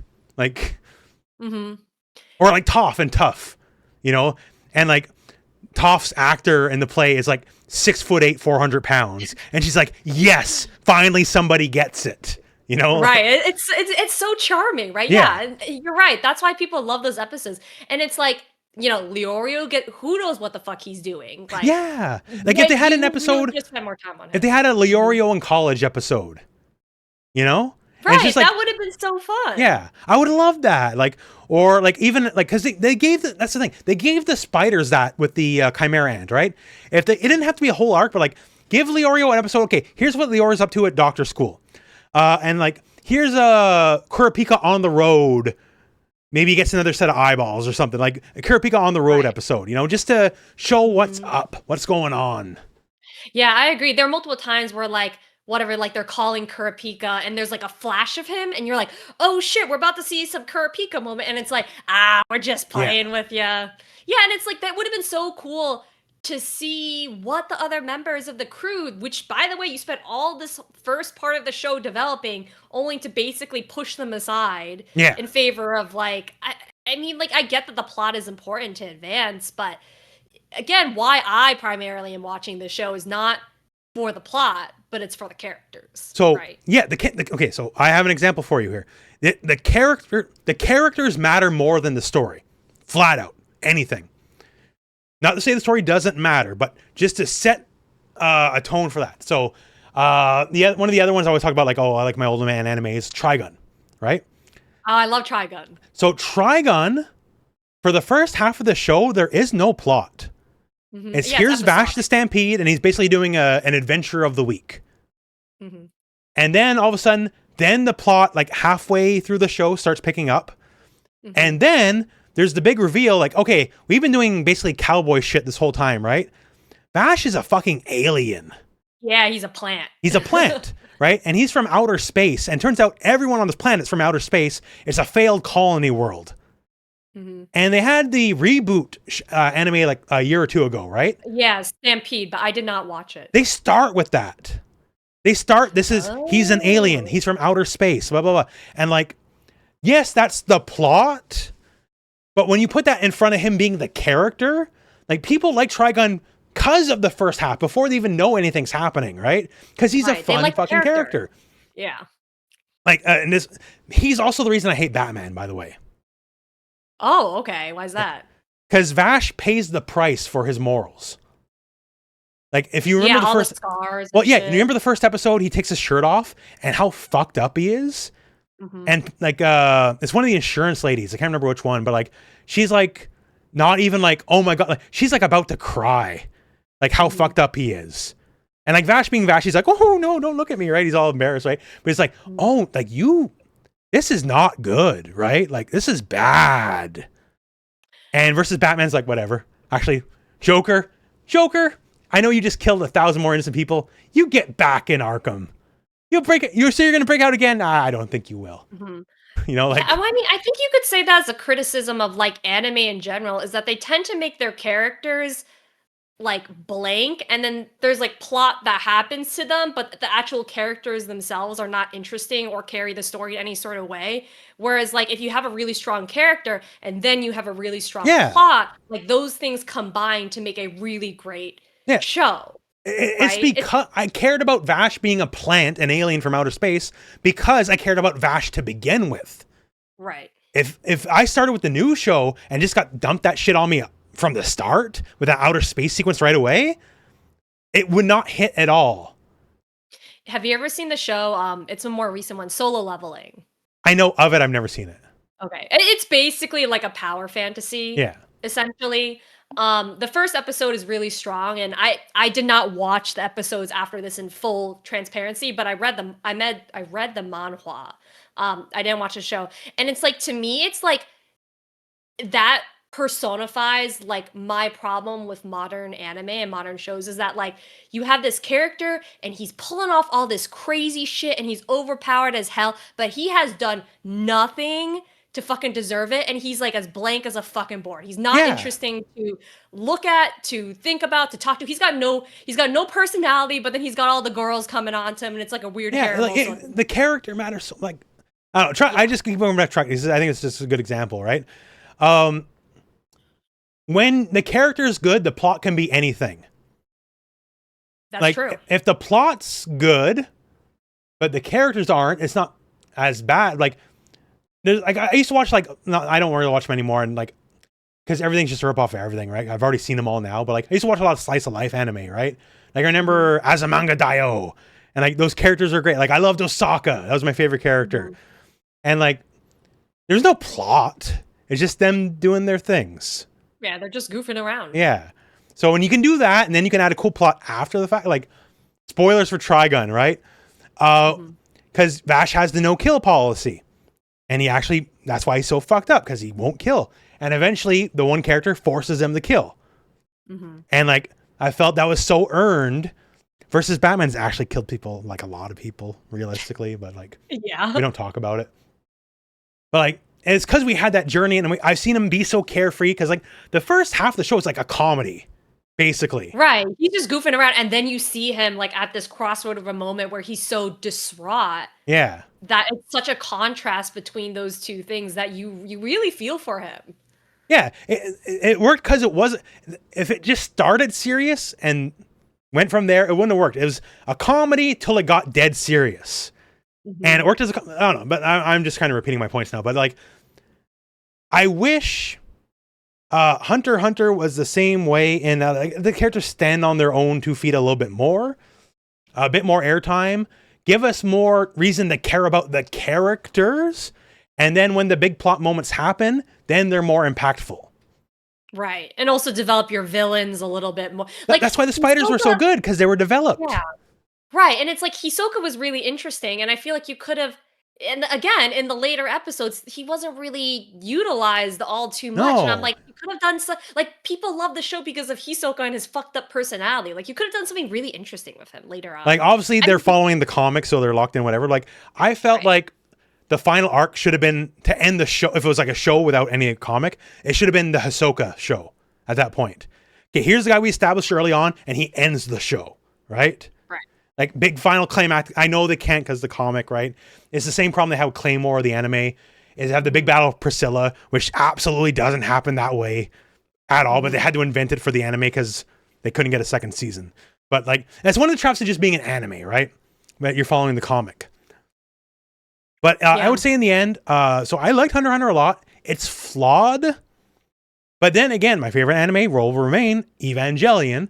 And half the reason I like Evangelion is because it's flawed, right? Mm-hmm. Although Evangelion didn't have like 30 episodes you can cut and not affect the plot. That's not one of the flaws. The flaws are myriad in many other ways, but that wasn't one of them. Yeah. I just hope that, like, obviously I hope that Togashi is in good health, that he's okay, that he's able to like, I don't know exactly what his status is right now, but if he's not healthy now, like, I hope he can recover and feel better. But I feel like Hunter x Hunter just might be one of those shows that, or like manga that like never really get finished. It could be like a Berserk type situation where you've got like the son who takes over. I don't wish a Berserk situation on nobody, man, because I've been there. Yeah. But it might be one of those situations where, like, I honestly think maybe they should have just ended the show a little bit more cleanly and made something up rather than just keep waiting. That's the thing is, I've seen more enough animes where they just end the show and like Claymore fucked it up. Although if you never read the comic, I guess the ending for Claymore could be acceptable. Mm-hmm. Where it's just, okay, it's literally like Star Wars, they have a big battle on top of a volcano. Like, sure, right? It's dramatic. Gantz as anime ending made me stop watching anime for years. All right. It's that bad. Because, like, okay, well, we can't keep going with the comic, and we're just going to end the show. And they just have a moment where they go back to the subway from the start, and it's character, train, character, train, character. It's like, and then the guy goes, Gantz! Cut the black. What? Yeah. And I fucking threw something at the wall. I remember, I don't know, it might have been the remote or whatever the fuck. I just whipped something at the fucking wall. I was so mad. Jesus Christ. I mean, that's if like you're trying to rush the ending, right? Cut out fucking 10 episodes of the Chimera Ant arc and then tie it a little bit more cleanly with a bow at the end. And, you know, you're good. Okay, here's how I would have ended it there. We end at the Chimera Ant arc, and like Mary Woman's defeat, all that, and you just cut to a black room with like shadowy individuals, and then you just see that it's like, sir, the ants have been defeated. And then you see an orange soda. Cut to Tampa. It's like, everything's proceeding as planned. Credits. I mean, I don't think, I mean, I know why they included the chairman election arc, because it's it has an emotional resonant ending with, like, the chairman election arc part of that is fucking filler. I don't care if it actually happened in the comic. It's filler. It was all about, okay, I finally meet my dad. We have the big talk and like, la la la, right? Like, that's the actual ending. Yeah, I know, I agree. So like, let's cut out all the bullshit about the voting, even though it did happen in the manga or whatever, or shorten that, make the emotionally resonant part more longer and drawn out. Like, I feel like they really could have gone a little bit more into like Gon and his dad chatting. Like, they could have, that could have been at least 2 episodes, a little bit more. Like, yeah, I feel like they could have spent a little bit more time on it. And then I mean, they could have ended it mostly in the same way, but just giving the characters a little bit more time to breathe, to see their relationship unfold. Like, I don't know, I'm not one to I'm not qualified to say like, oh, this is how you should have done the manga or the anime or whatever, right? I'm obviously not the one writing these things, but I just feel like there are ways you could have had the same amount of episodes, but perhaps, and even had the same plot, but maybe just develop the characters a little bit more within those periods. But overall, it was good. It was good. It's not the best anime I ever watched, but I don't regret watching it. I just wish the time was, and like, I've watched plenty of anime where like, yo, you could cut half the show and like, you wouldn't have affected nothing. I feel like most of it's mostly just Chimera Ant arc, which now looking back on it, going into it, and I know everyone's like, that's most people's favorite arc. And Grant, like, yeah, you know, it was hardcore. It was fucking dudes get fucking killed, man. It's so it's cool. never been my favorite arc. Actually, that's always been like one of my least favorite arcs. Yeah. And I see that I was justified. Yeah. So like, I knew nothing going in other than, generally speaking, from the people I talked to, that seemed to be the overall favorite. Right. And there's stuff I like about it, but if I take it as the whole, I think it's probably the weakest arc. No, I agree. I think when you insert too much, I don't think the political intrigue goes very well. Like, I don't think they do. Well, it's just because they do not, like, the one thing in the chairman thing is like, oh, we've been like collecting all these like palm style human ant hybrids, and like the Hunter Association has got them as like secret weapons, and like, oh no, we're not talking about that ever again. What? Like, maybe they talk about it in the manga. I'm sure the comic might go into, I don't know, but yeah. Anyways, all to say, I personally, so I don't like it as much as when I was a kid. Obviously, when I watched this many years before, I definitely have a more nuanced view on it now that I've seen a lot more media. But yeah, it might just be the nostalgia speaking, but I still really love this show. Like, mostly just when I see like Kilo and Gon just like goofing around, being best pals. Like, I love that. And then like the York New arc, I like actually when I watched the show a long time ago, I don't remember me liking it all that much, but on second rewatch, I'm like, okay, no, this arc really fucking slaps. I enjoy it. I would say York New, then Greed Island, then the first part of the show, whatever that arc's officially called. Yeah, the Hunter exam. Yeah, Hunter exam. What about the Heaven's Arena arc, where they're climbing the tower? Actually, yeah. So okay, then York New, Greed Island, Heaven's Arena, then like the beginning of the show, Hunter Exam, then Chairman, then Chimera. That's about my order too. I might switch around the Heaven's Arena and the beginning of the show. I like the Hunter Exam a lot, actually. There's good I stuff like that there. a Like lot. obviously, like a lot of my nitpicking began right at the beginning, but like that's just who I am. Yeah, I was gonna say that this wouldn't be going with the Yeah. wind if you weren't nitpicking, right? But yeah, overall, I think it's still a very solid show. I definitely maybe in 5, 10 years I'll give it another rewatch and my opinion will change. Who knows? But Maybe. hopefully by then the manga will be finished. Are you actually gonna go now and read the manga, do you Yes, think, I or no? I actually wanted to read a bit beforehand before this, although on the Mhm. holidays I got locked into reading Frieren. Ah, Yeah. okay. So I feel like you'd like Frieren a lot. yeah, A I'm lot. not too deep into it right now, although I learned how demons work. So now I'm radicalized alt-right or whatever it is on Twitter. Jesus Christ. Well, I just know. I remember learning No, about the demons in Frieren before. I like just seeing all the fights on Twitter, and it's like they took it way out of it's context. both ends. It's both like people who are kind of using this for like a dog whistle thing, and then but it is also way too much that one friend that's too woke, right? Like Yeah, it's both. it's It's both. both, and like there ain't no both sides are wrong. It's just there's baddies, kill the baddies. Like you're reading too much into Right. this on both sides. No, 100%. They're trying to make it like some like greater narrative about society in general. And I'm like, guys, it's a fucking manga. Like, They're Jesus bad Christ. guys in a medieval thing, and they kill the bad guys. It Yeah. ain't that. It- Now that I'm reading the comic, and granted, I'm not done, I'm not caught up to the end or anything, but to me, having read that main part and all that, it ain't that deep. yeah. Like, No, and not to belabor the point, but Frieren, the reason you like Frieren is you love the characters. You love seeing yeah, how the characters are Frieren's very well mind done. is Yeah, changing over time, and like Frieren itself is like very episodic, right? And like yeah, there's plot, whatever, but like every episode is very different. Again, the reason you're not reading Frieren is like necessarily for the plot, right? Because the plot already happened, fucking like a yeah. hundred The years story ago, ends whatever with the the past. plot is already over, basically. Yeah, the story's over, dude. Yeah. I mean, obviously there is actual plot, but you know what I'm saying. Mhm. The main plot was like 100 years ago. Yeah, but yeah. So I'm still reading that, and Hunter x Hunter. Once I get caught up on that, actually, once I get caught up on that, first I'll get caught up on Chainsaw Man because I'm behind on Chainsaw Man. Then I'll read Hunter x Hunter. Yeah, Chainsaw Man is like they're losing me fast. Like after spoiler alert, but after the main villain of the first arc dies, I'm just like I don't care about this show anymore. Even though I'm pretty up to date. I'm behind on the comic, so we obviously I guess minus spoilers. But if you're in the weeds this much to watch this podcast, either you already know or you don't care, right? So obviously, one of the things, Chainsaw Man, if he eats the devil, it doesn't exist anymore, right? Mhm. One of the pictures I got was someone's chasing somebody, and in response, Denji eats the legs devil.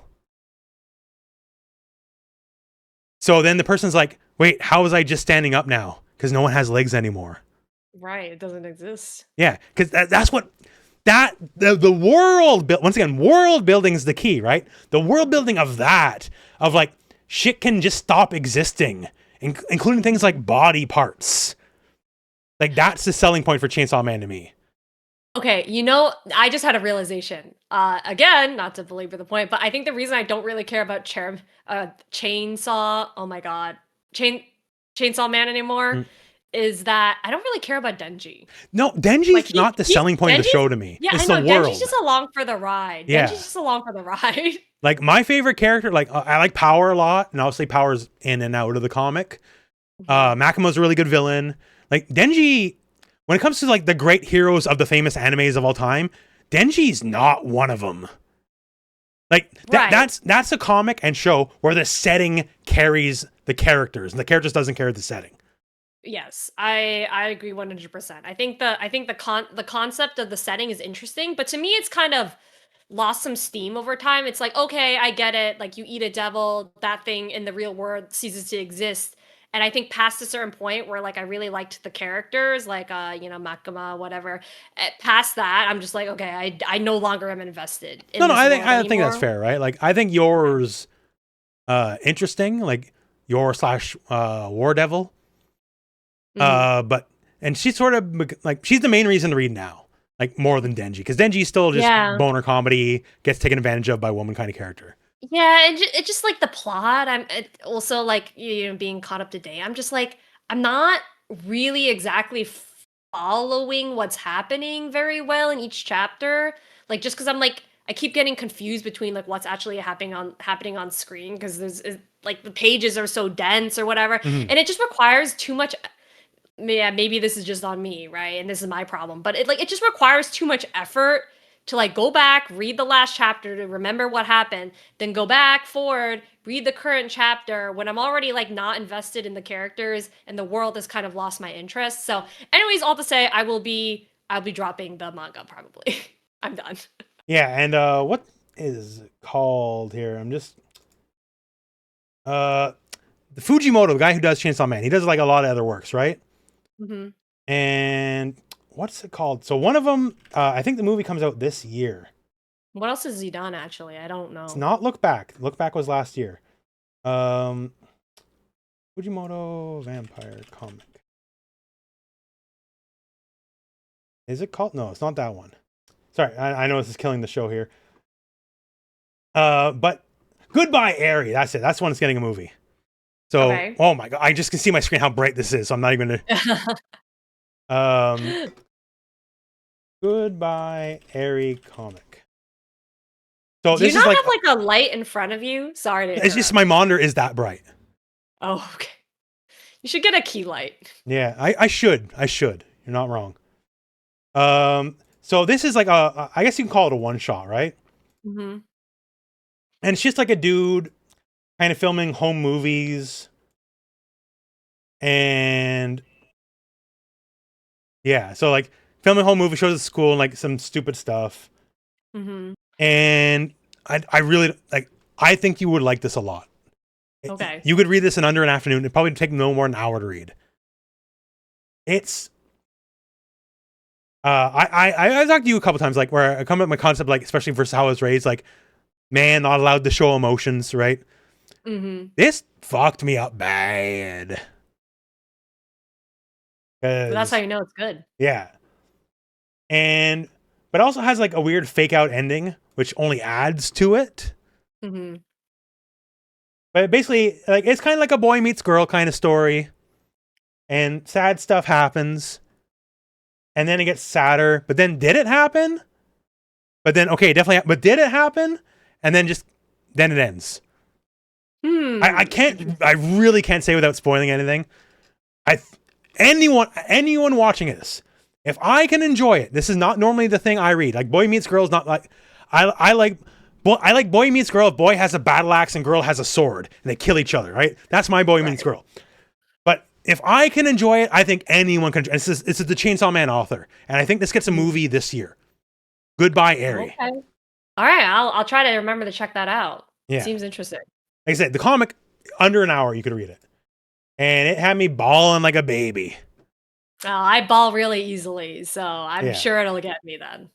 That was really good. But yeah, so I guess that's, oh my god. So I guess that's the main Hunter x Hunter discussion. So I do have a tier list. All right, let's discuss. Here's my Hunter x Hunter tier list. I have several tiers of best, high levels of chill, pretty solid, okay, and bum. And you can see there's a million other characters where like I can barely, like, who the hell's this guy? I don't know. Like, who's this pig man? Actually, I think I vaguely remember him now. He's the guy serving meat for the ants. But if I barely remember him, I'm not using him. Screw it. Okay, fair enough. I don't think people are going to be interested in seeing you rank the whatever characters anyways. So, and to mention this, as a fighting game person for tier lists, I do not use ordered tier lists. Because they're stupid as all get out. I have not met a single person who's ever made an ordered tier list that can actually defend it in any way. Because if you're telling me if I have this person here and this person here, this person's supposed to be better, I can buy you arguing with that to a degree. But one, if they're better, why are they in the same tier? If you can definitively tell me they're better, why are they in the same tier to begin with? Right? And now, if you say I have a 22 character game, justify to me every single decision for all 22 characters if it's ordered. In descending order, why each character is better than the other. Ordered I don't tier know. lists I are think garbage. A tier list, sorry, this is my rant, but tier list exists because they're all in the roughly same tier. you're That averaging them. yeah. So it's not ordered. So it's just not ordered. It's not ordered. But yeah. So best. Although I guess I'll say this order. This is my top 3. Tompa, Bisky, Kurapika is best. These are my 3 favorite characters by a Okay. lot. Yep. Kurapika, I can agree. Bisky, I don't mind her being up there. I think Killua should be up there personally. Killua's Tompa. on the list, just lower. But this is my list. Okay, And fair by enough, fair because we don't enough. have one prepared for you, actually do speak up on what your list would be. I think my top 3 would be similar. I would put Killua there, and I don't know if I'd probably put Gon close to the best or maybe high levels of chill, but I don't think he would be like top on my list. All right, yeah. So Um, Tompa, like I said this at the very beginning, like episode 1, like this is my favorite character. And I know. he is still my favorite character at the end of the show. It's still inexplicable to me why you think that, but He's I don't need you to go into it. he's a big fat, like he's basically younger me. Like Okay, it's bias basically. it is absolutely biased. Like he's just here to fuck with people. But to be fair, in a helpful natural selection way that could save their life. Because as we since learned, I remember like when we're going to like the hunter exam's messed up. Like people should not be dying for like this NGO job. Like, Well, why is he like why is he the arbiter whether or not these guys should be able to kill because themselves or not? someone's gotta have the gusto, the wherewithal, the self-respect to stand up Well, and take so charge. the hunter exam should be the one doing that and not giving the hunter Yeah, but license. Tompa isn't here to kill you. He's mercy incarnate. Help you realize the errors of your way, but not kill you for it. Well, we're just gonna have to agree to disagree. Like I would argue he's Nobody messianic in knew. that way. He's here to save you from yourself. I mean, I know he's not supposed to be likable, and I find it funny that you put him all the way in best. Like that's very amusing to me. But I'm gonna have to go with the way that the anime portrays him, and I'm gonna put him all the way in the fucking bottom. That's very Next to fair. fucking I would Jane. argue he's a higher level character, and you need to be more in tune with the show to understand what he's really about. It's not for beginners. He's an expert level character. All right, okay. I guess it's beyond me. Okay, we all know I'm a fucking troll. Like that's not no mystery, right? This is the troll character, and like to put it as cut and Yeah. dry, that's why I like him. Okay, fair enough. I think you're mostly reformed at this point, but that's fair. This is your list. You say mostly reformed, but like ask any Silk Song fan their opinion of me. That's only last month. So Mostly reformed is what I'm gonna go with. I'm being charitable. Just Yeah. roll with it. but Bisky, I thought Bisky's fucking cool. Like, granted, I have this like weird thing because like I knew her from the game first, right? And when I saw her in the game, like, oh, this is my main, like out of the gate. Like, okay, little cute girl who turns into giant, like Fist of the North Star style lady, basically, right? Mm-hmm. And then we get to the show, and I still like her. Like, it's still cool when she gets gigantic. I wish she was in more. I wish she was in the Ant arc in any real way, because I feel like gigantic Bisky could have cleared up a lot of problems before it happened, right? She could have cleared up a lot of problems just in general, but chose not to. Like, she could have ended the arc solo before Meruem was born. Yeah, probably. Yeah. And I like Bisky as a character because, like, she's an older person, as an older person myself, right? That's still clinging on to the youth desperately. Mm-hmm. And then, but I also like how I like she's kind of an asshole too, right? Like, she's like, okay, like she's pulling like a Homer Simpson in a way. Where like Ralph's cleaning the gutters in the house or like tarring the roof. Like, Mr. Simpson, the tar fumes are making me dizzy. And Homer's like, yeah, they'll do that. And then he's like just reading a magazine, right? She's doing exactly that. She's like reading like her boys love magazines or whatever, while the kids are just killing themselves training. And I just think that's a funny as a character, right? No, I like Bisky a lot too. I have no arguments of her being up there. Yeah, so basically it's cool. And Kurapika is just of the main characters, and you could argue, is he a main character? Because of the main characters, he by far has the least amount of screen time. So, but of the zoo crew, I dig his character, I dig his motivations, I dig his power set. Him and Uvogin, that's probably my favorite fight in the whole show. Like, yeah, that's a sick ass fight. Like everything about him, and like even though as an older person, I'm less susceptible to moments of hype and aura. But like, you know, when he's like getting hardcore and his eyes are glowing and shit, like I'm like, yeah, let's get into it, right? Like, yeah, he's got the chain with the cross. Yeah, and the chain with the cross and all that. Like, just everything about him. I kind of wish the show was about him. Like, to be real. Like, if Gon and Killua were his plucky child sidekicks, I think that'd be a better show. I mean, it definitely would give the show more direction. Yeah, more focus at the very least. Because of everyone, he's the one with the most defined arc. Like Killua and Gon are just sort of they walk from side quest to side quest. Yeah, Gon's trying to find his dad, but yeah, I mean, there's certainly zigzagging along the way. It didn't take Kurapika 148 episodes to find some revenge, is what I'll say. Versus Gon took 148 episodes to meet his dad. Uvogin, like I once again to Uvogin, big guy, sideburns. So I'm biased already. Like just seeing him from the game, I knew I was gonna like him to some degree. And then it turns out like of the spiders, he's the one with like the most personality. Like yeah, he's like a big weird prick. Like he's a bad guy. Yes, unequivocally. But like he's there. I remember it's like Shalnark. It's like Shalnark. Hey, what's up, buddy? He's just like messing his hair and like kind of fucking with him and like in a big brother kind of way. And he's just like chilling and hanging with his pals. Like he's a character, even though he died early. But he's a character who could have got like a side episode. You know, like let's learn more about him and like his everything. Yeah, I think you said this, but he's like the type of guy you could like go out with like for like beers or something. He's a dude you could just hang out with. I think he's an interesting person. Right? Yeah, and interesting that Uvogin is up here, but not Gon. And people have said like, you know, their personalities are, or like, Nobunaga says that their personalities are very similar. I think that's not even necessarily wrong. Just Uvogin is tempered by being more than 10 years old.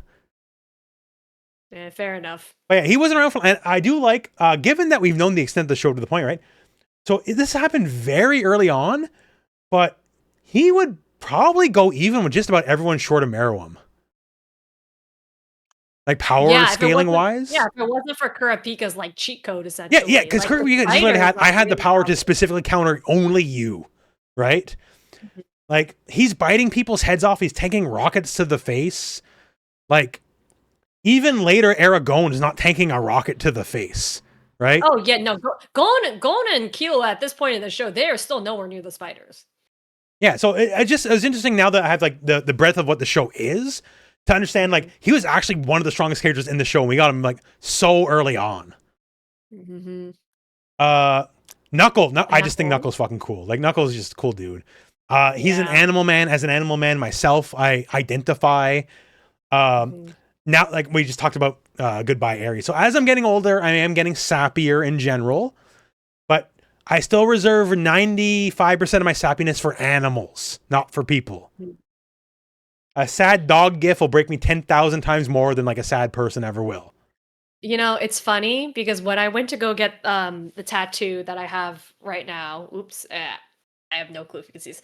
Okay, it's not working well. We'll switch cameras just so there we go. Yeah, so if you like, when I went to get this tattoo, there was a girl there and she was waiting for a friend in the waiting room, and they were getting like some other tattoo. I don't know what it was, but she literally had a fucking Knuckles face on like her like shoulder here. And I was like, oh, that's fucking sick. At first I thought it was what's his name? Kuwabara from Yu Yu Hakusho? Yu Yu Hakusho, but later on I realized, oh no, like that was Knuckle from Hunter x Hunter. So you're not the only Knuckle fan out there. You gotta go get a tattoo. I like him. His power is like, and like all these general like, you know, manga battle comics, whatever.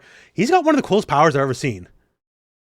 Because usually it's like my fireball's really big or I punch really hard, and like his is like, no, let's let's do some arithmetic here on this and like compound Yeah. interest and taxation and stuff, right? So Mhm. like his power's cool. He's a good person. Like I struggle Nah. to see the person's like, fuck Knuckle. Like, who doesn't like this character? No, he's very likable. He's pretty strong, all things considered. Like he's a good guy, loves animals. He loves his friends. What is there to argue against? Yeah, he's just generally likable, right? Like some of my pick, like Uvogin or especially Tomp, I can see people not liking these characters. Like I get it, right? I'm not so up in my own butt that like I don't understand why people could not like my picks. But Knuckle just seems cool. All right. So why'd you put Leorio so high up? Leorio, well, part of the zoo crew. Leorio won me over from episode 1 when he pulled a knife on Gon, and like you're pulling a knife on a 10-year-old because you're just mildly pissed off. I'm like, you get it, because you know what? I would have put Leorio maybe a tier. Oh my god, a tier underneath or so, just because I think he's cool, but I just don't think he has enough airtime to justify being in the best category. No, and okay. And the other thing, this is what puts him in my. No, it's not called S, but like when he punched fucking Ging in the face. Okay, that was pretty dope. Yeah, not gonna lie. Because we got a bum category. Let me tell you who's the top of the bum category real quick. I think we're all aligned on that aspect. So just I like them in general, like, and he seems like a fun character. Like he's usually like the level-headed dude for the most part. Like most of the scenes he's in pretty good. And once again, he just punched Ging in the face. And Moral, I'm not gonna lie to you, Moral is just mostly a vibe. Like he's just cool. Like I can't. Yeah. If you ask me to sell him in like a clinical, technical way, I can't. He just seems cool. Nah, he's just a badass, but he's like so chill about it. Like it's just and I got like this is also a little biased. I'm a big Ghost in the Shell fan, right? And so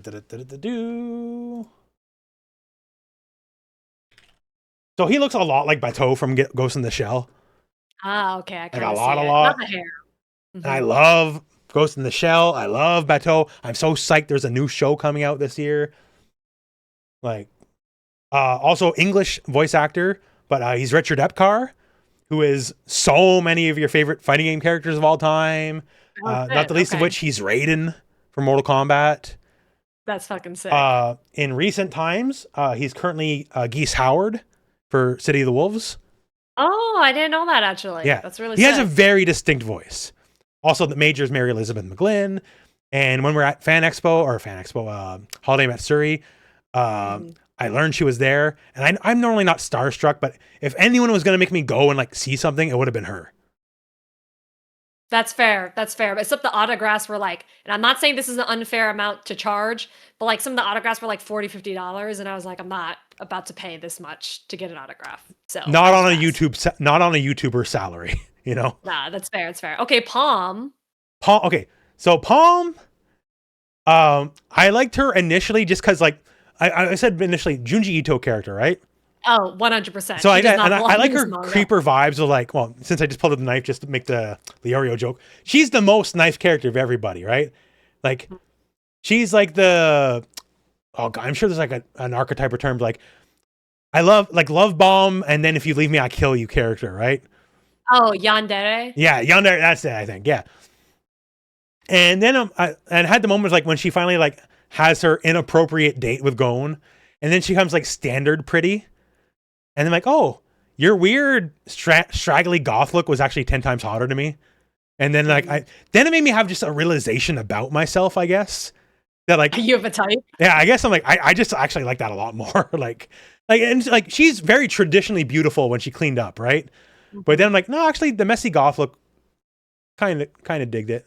Like, and then she's just a badass, you know. She's like sneaking into the palace, risking her life. That's and then she became a badass, right? So she's like weird, stabby girlfriend type, and like, oh no, you're fucking hardcore. Actually, like you're doing some James Bond stuff. Like you're risking, unlike some people in bum category who run away, you're risking your life in a very real way here, you know.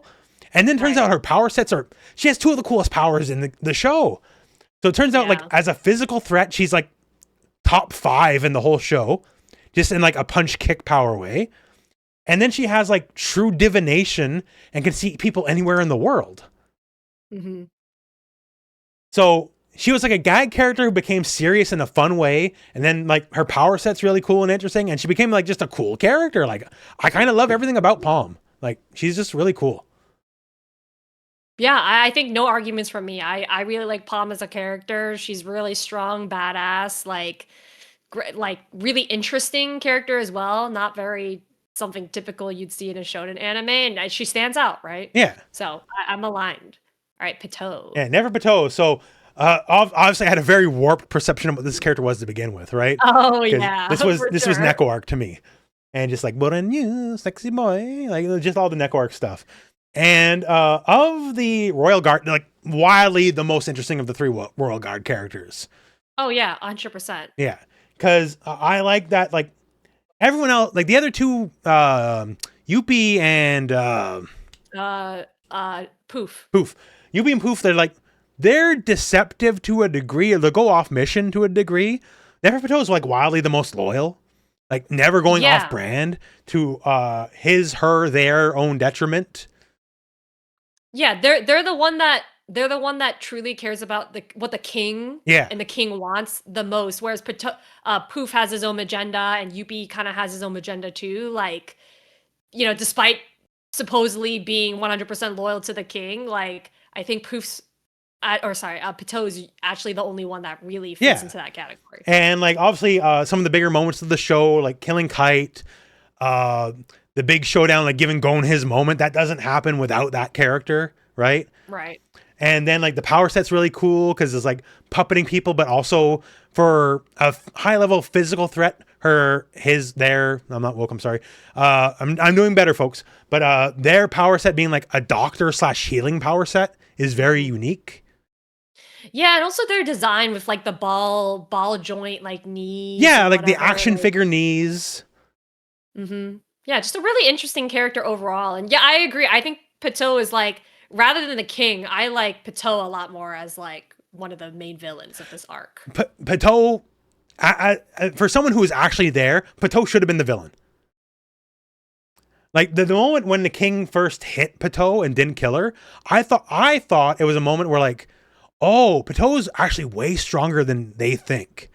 And I thought it was going to lead up to because I didn't know much about Mirom, but I've always seen this character over the years, right? Oh, yeah. So I thought it was going to be Never Pato was the real threat all along. Mm-hmm. That's what I thought this was going for the longest time. And didn't wind up that way, but I feel like the show might have been better for it.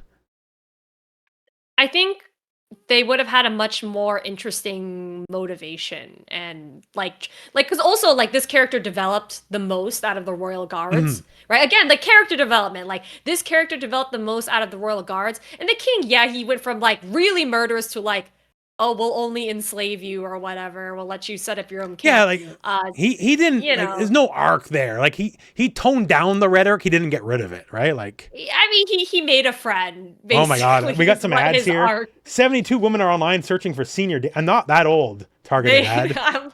I'm like they know. I'm not that old. Thank you very much. No, I will not read more. But yeah, so besides that, I like Canary a lot. Like Canary's barely a character, to be real. Like combined screen time 10 minutes maybe, right? Mm-hmm. But I think she's really cool. And I saw a picture of her from the old comic. Mm-hmm. And her representation, she's much better representation. She don't look like a racial stereotype as opposed to the original comic version of her, is what I'll say. I see. Okay. The original drawings don't look that great, is what I'll say. I would have put her like a category lower just for the fact that she doesn't really show up that much as a character, but I can tell she really cares for Killua even against her family's wishes. But like, you know, also I don't know, Killua himself, I would have put him way higher than Canary. So yeah, no. I'm going to follow this under moral. It's a vibes check. Okay. Like, I'm not here to be scientific. I'm like, we have the panda guy. I don't even know what his fucking name is. I can't tell you. If you put a gun to my head, I guess you'll have to shoot me. But he's a cool panda man with sideburns. Fair enough. So it's a pure vibe check. Some of these I can give you legit arguments for. Some of these just vibes. No, for the tiers, how did you decide like how many tiers to make, what to call the tiers? Like, Like, why is the next one high levels of chill? Because I think they're chill characters. Once again, I make some of the least scientific tier lists you'll ever find. So, if you're looking for the science, I'm not the guy for it. But yeah, so again, I can't even remember his name, but like the overly Western dude who's overly Eastern. He's like one of the Nen hunters from like very early on.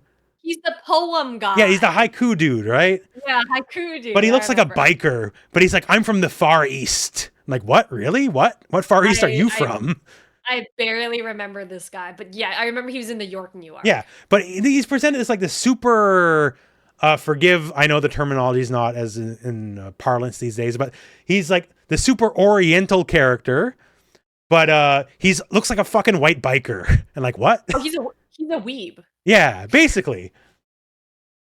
And then Komugi, I don't love everything about the Komugi arc, but Komugi herself was really cool. Getting pecked to death by like a fucking the bird like that might be the moment of the show to me. Of all the things to happen, just that might be my singular favorite moment of the entire show. I get that.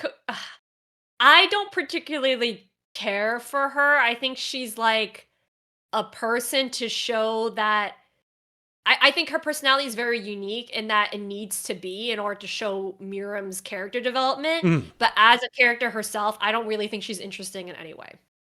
The reason I like her is mostly because she's the levity the show needed at the moment. Like, is she a little goofy, gaggy character? Like, yeah, like, absolutely. Like, she does not have, like, some of the depth of some of the other characters even further down the list. But she, even though I don't love everything about the plotline, I feel at that time she's what the show needed.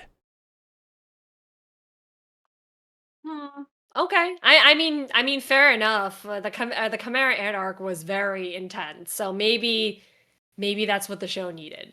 I personally just don't think she's. No, I understand. Like, part of this is vibes. Like, we'll move them one up here. Koala guy. Oh, the koala! Right, we did spend half an episode on him. So yeah. I'm not 50 plus ads. What the fuck? Why are we getting so many of these ads all of a sudden? The ads were not this obnoxious a moment ago. And they're definitely AI ads. Yeah. So you can tell. But koala dude vibes. Just I thought he was hilarious when I saw him. Like, I got nothing else. Like, same thing. Fucking creeper spider dude. I just think he's funny. Like, I mean, he is funny, but I'm just like, he's so fucking creepy that there's no way I'd put him that high. He goes, because like he's a pervert, but unlike Hisoka, to me, he's got like no positive features whatsoever. So he goes straight to the fucking bottom. No, see, no, you're treating this more fairly. Just for me, I thought it was like, oh, mistress, I'll do anything you say. And just being like a fucking creeper about everything, right? I just found him funny. And him and Shizuku, their big battle that was like fucking like her taking off her clothes. I was like, oh no, all my clothes are coming off, kind of. I was like, it's what you'd see in like some like fucking pervert hentai anime or something like that, you know, like it's just those two characters deserved each other in that moment. This show does have those moments, like weirdly enough. It has like just brief moments of like, oh, where the hell is this coming from? And then it like cuts back to normal. Well, Netero, like even though I'll have nothing but positive things to say about Netero coming up, but like that moment when he meets the food hunter and just has like a random him perving out moment that's never brought up ever again, because the show's just like that sometimes.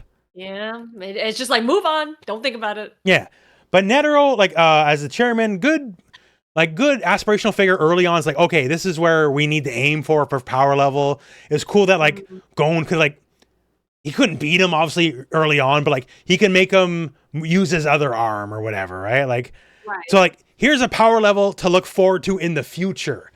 And then we get there, right? And it turns out he's wildly the strongest of everyone by 10 miles. But then even then, he's still not strong enough. But yeah, he's also like a freaking, sorry, I coughed. But also he's like a freaking badass. He's like, you don't know the depths of humanity, you know? Yeah, and like that even now, like I'm more immune to having my teenage brain like, yeah, fuck, yeah, moment. But like, the moment he's like, you don't know how disgusting the human race is. And I'm just like, yeah, you don't know shit. Like See, I'm getting hyped up now, even after like so much of like I love that stuff. It's like, no, ants are bad. We're the dog shit worst. You got no chance against us. Like, yeah, I would have put him higher. I would have put him into best personally, but honestly, the creeper moment is that hurt him early on for me. yeah, that is fair. And like, I'm not even opposed to like a character having a creeper moment, but just for everything we learned about him afterwards, especially like him punching the snow for 2 years straight and shit like that. Yeah, it seems a little that it's just so wildly off brand. Like that, I just didn't like that. Okay, fair enough. Fair enough. Shoot. Shizuku, mostly vibes. I do like where like she's ditzy and just argumentative over nothing, and then she gets shut down real quick. She has zero memory. She's like the memory of a goldfish. I like her a lot just because she added a lot to the family dynamic of the spiders. And that's mostly it. Like, like she has a demonic vacuum. What? Like, like just to show how silly Nen can be. Yeah, she's just a fun character. I think she brings a lot of levity to the spiders. Like, yeah, she's just solid. I have no arguments. Yeah. And Shooter, so Shooter McMahon, purely on the fight with Yuppie. Yeah, that was pretty badass. He went from like mostly nothing to like him getting the fucking like covering his eye, looking fucking cool as hell, and like kind of everything hanging on him being able to hold this guy who's 1,000 times stronger than him off, like hold him at bay, right? So he went from nothing to like, you're actually super fucking cool. Yeah, I feel like when they first introduced him, I was like, oh, this guy's kind of lame, right? But then, yeah, you're right. That one battle with when he was like balancing on his own hands because he's like surfing on his own hands in the air and shit. Like, that was cool. And for the next two, just Daddy and Grandpa Zoldyck, mostly aura and hype moments. They're pretty cool. Yeah, if I had to pick one, I think Grandpa's cooler than Daddy, but. Oh, you're ranking them. You're ranking them. Oh, no. There we go. I fucked up. And Grant, okay, so next one, just to keep the family. Okay, he fucking sucks. I'm not going to lie.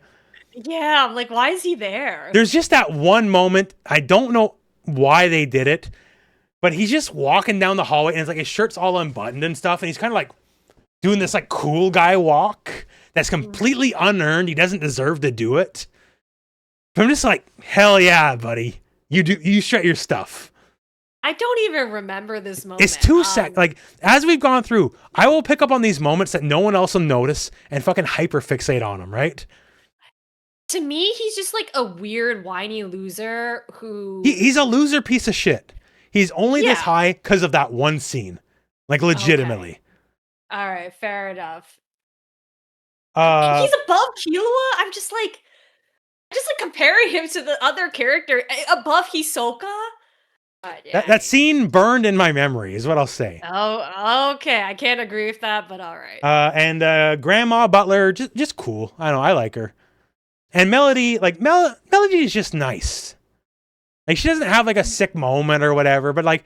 Yeah. No, she's a really good what's it called? Like a foil against Kurapika. Yeah. Because Kurapika's like insane and driven by revenge, and she's just like, chill out.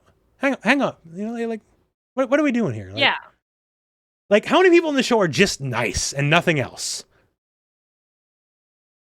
Not many. Yeah. That's for sure. Yeah, Melody, I have no complaints being up there. She's great. So we enter pretty solid tier, which is not bad at all. So then we got like the main faces. So Gon, Killua, Hisoka. So Gon, just like, how are they on this tier? They should be higher. No, you're on your tier list at the top, and mine, because I'm a weird broke brain person. That's where they are, right? They're there to move the show along. If I had to pick who I like more between the two, I like Killua more than Gon. Just because Gon, in the same, we've litigated it to death. In the same way, Goku pisses me off, Gon pisses me off sometimes, and that lessons are not learned, or like. He's too reckless or too dangerous without considering the consequences. Yeah, he's also like a fucking kid. Goku has no excuse. Well, I guess he bumped on his head as a baby, but... Yeah. But Killua was just a kid. With a very unique upbringing. But you know, I'm not going to argue with you that I actually do like Killua more than I like Gon. Okay, this is like going super inside baseball. Like this, they are the fucking Faramir Boromir memes. What's that? And I know you're like, oh, I know those, of course, exactly. Like I don't even explain, but just for your sake and everyone else at home, right? So in Lord of the Rings, Faramir and Boromir, Boromir is the guy who dies in the first movie.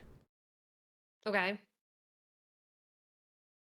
And in the third movie, the dad's like one of the main characters, right? And he's like a frustration point. And it's like, Father, I was nearly killed by 5 arrows. And it's like, Boromir died and you only needed to be killed by 3 arrows. Okay. And it's just like all that. It's like, Dad, I'm 40 years old. It's like, at your age, your brother would have been 45. Oh, okay. It's just like, there's no winning, right? Like, okay. Father, I brought a 4 cheese pizza. Boromir would have brought a 5 cheese pizza. Like, oh my God. Okay, I see. It's like there's no winning type yeah. situation. So like, oh, Gon, well, you're only 12 years old. Well, when Kilo was 12 years old, he's already being tortured for 20 years. Like, that kind of thing, right? Like, I see. Why isn't Hisoka higher? well, this is not ordered, but Hisoka, I like everything about Hisoka other than the obvious pedophilia. You take that out, he would have been S tier for me. Okay. But he doesn't discriminate based on age. He doesn't like solely. Granted, Okay, it's not necessarily attraction to age. He's just a weird hyper fixated guy. Okay, I'm not trying to defend him being a PDF file. All right, I'm not trying to defend that, but he has other. I don't even know what I'm trying to say. He has a lot of great traits. His power is really cool. He's like menacing in an effortlessly like good way, like because he can just go like, oh, you, blah, blah, blah, blah. He can just go, and then you're like, oh shit, he's got you. Like on nothing other than just making like a shitty catty bitchy fake, like a little bitchy face, right? He's really good looking when his hair is down. Yeah, like and he looks like Iori a little bit too. Like his powers are cool. He talks cool. He's got a good voice in English. It's the creeper factor. Okay, that is fair. That is fair. Personally, I would have placed him higher, not because he's a fucking pedophile, but because he has a lot of other really good traits that are amazing about him. But I'm not arguing that that's not a problem. Yeah, short of the creeper factor, he might have been my favorite character besides Tompa. But it's just it's too much to overlook. Fair enough. Crollo, mostly just because I when they introduced his power and I knew less about Nan at the time, I'm like, oh, his power is really cool. I think it was really cool he could sort of fight the 2 Zoldycks to a standstill. He's like the head of the family. I like that. Like he's so inspirational for the spiders. Like they're willing to fucking like actually ride or die for him. And like he's kind of like the focal point of all that, right? Mm-hmm. So I get not to say too much other than like he's all right. Like I dig him. Same thing with like Alika. I think I wish it was a character introduced so much earlier on. Yeah, because it would have gave Killua so much more depth versus like my family's kind of assholes. No, I agree. I think probably she should have been introduced a little bit earlier on instead of just being like, aha, here's a random brother, here's another brother, here's a random sister. You know, just like they keep kind of like drip feeding you siblings throughout the show, and it's like I get not wanting to present everything all at once, but I think it would have been and she's like the most important of all of them. Like Illumi, I can't even remember the sister who wound up being a spider.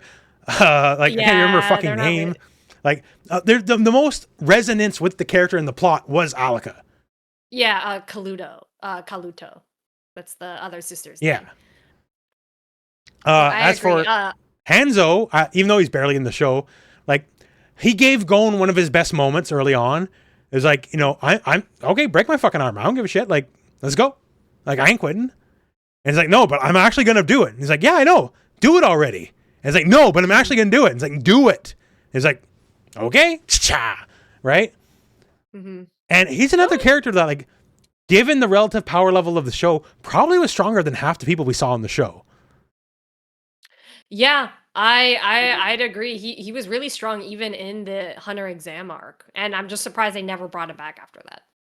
Yeah. Except that one little scene you saw. Yeah, in the yeah, he's like hospital. doing guard Yeah. duty for the car or whatever, like Yeah, in the something like hospital that. scene or whatever, right? All right. Maki. So mostly I just think her power's really cool. Like she seemed nice. Like she had some good banter with her and Nobunaga, and I think I forgot to put Nobunaga here, but he'd be in the same tier as her.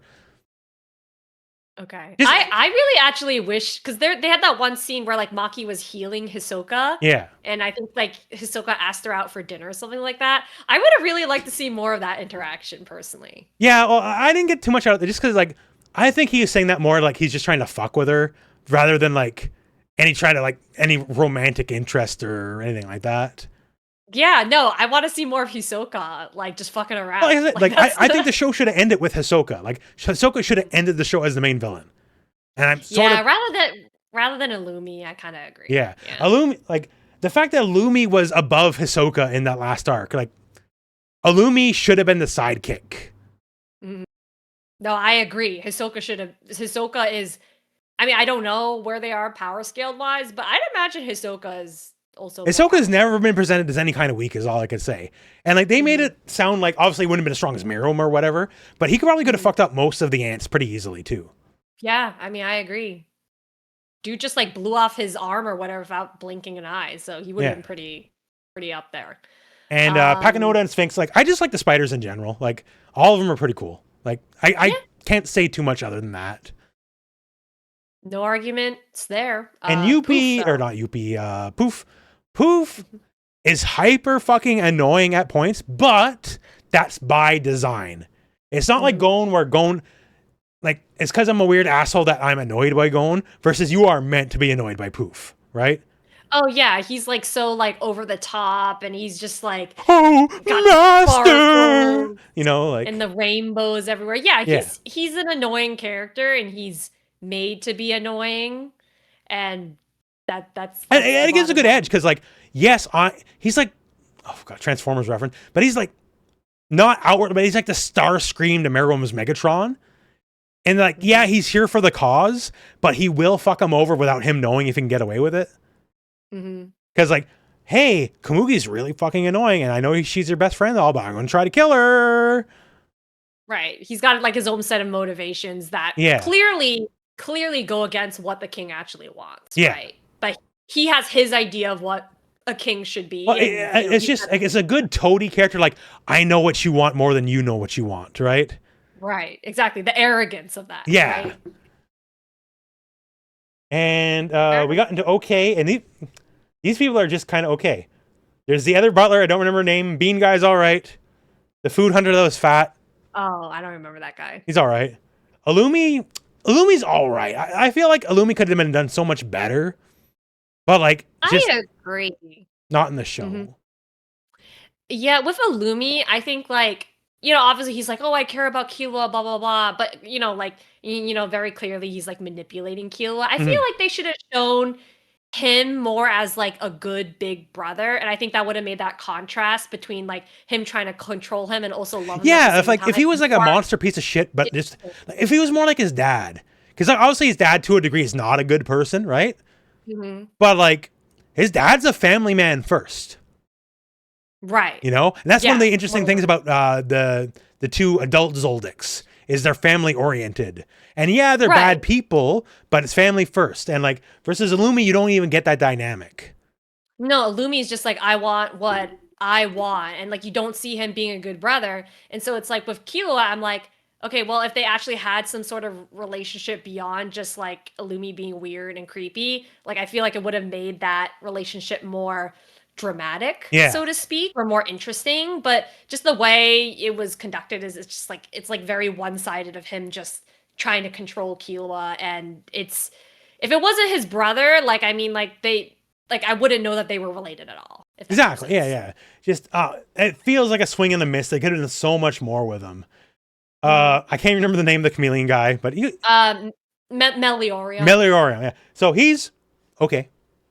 No, it's all right.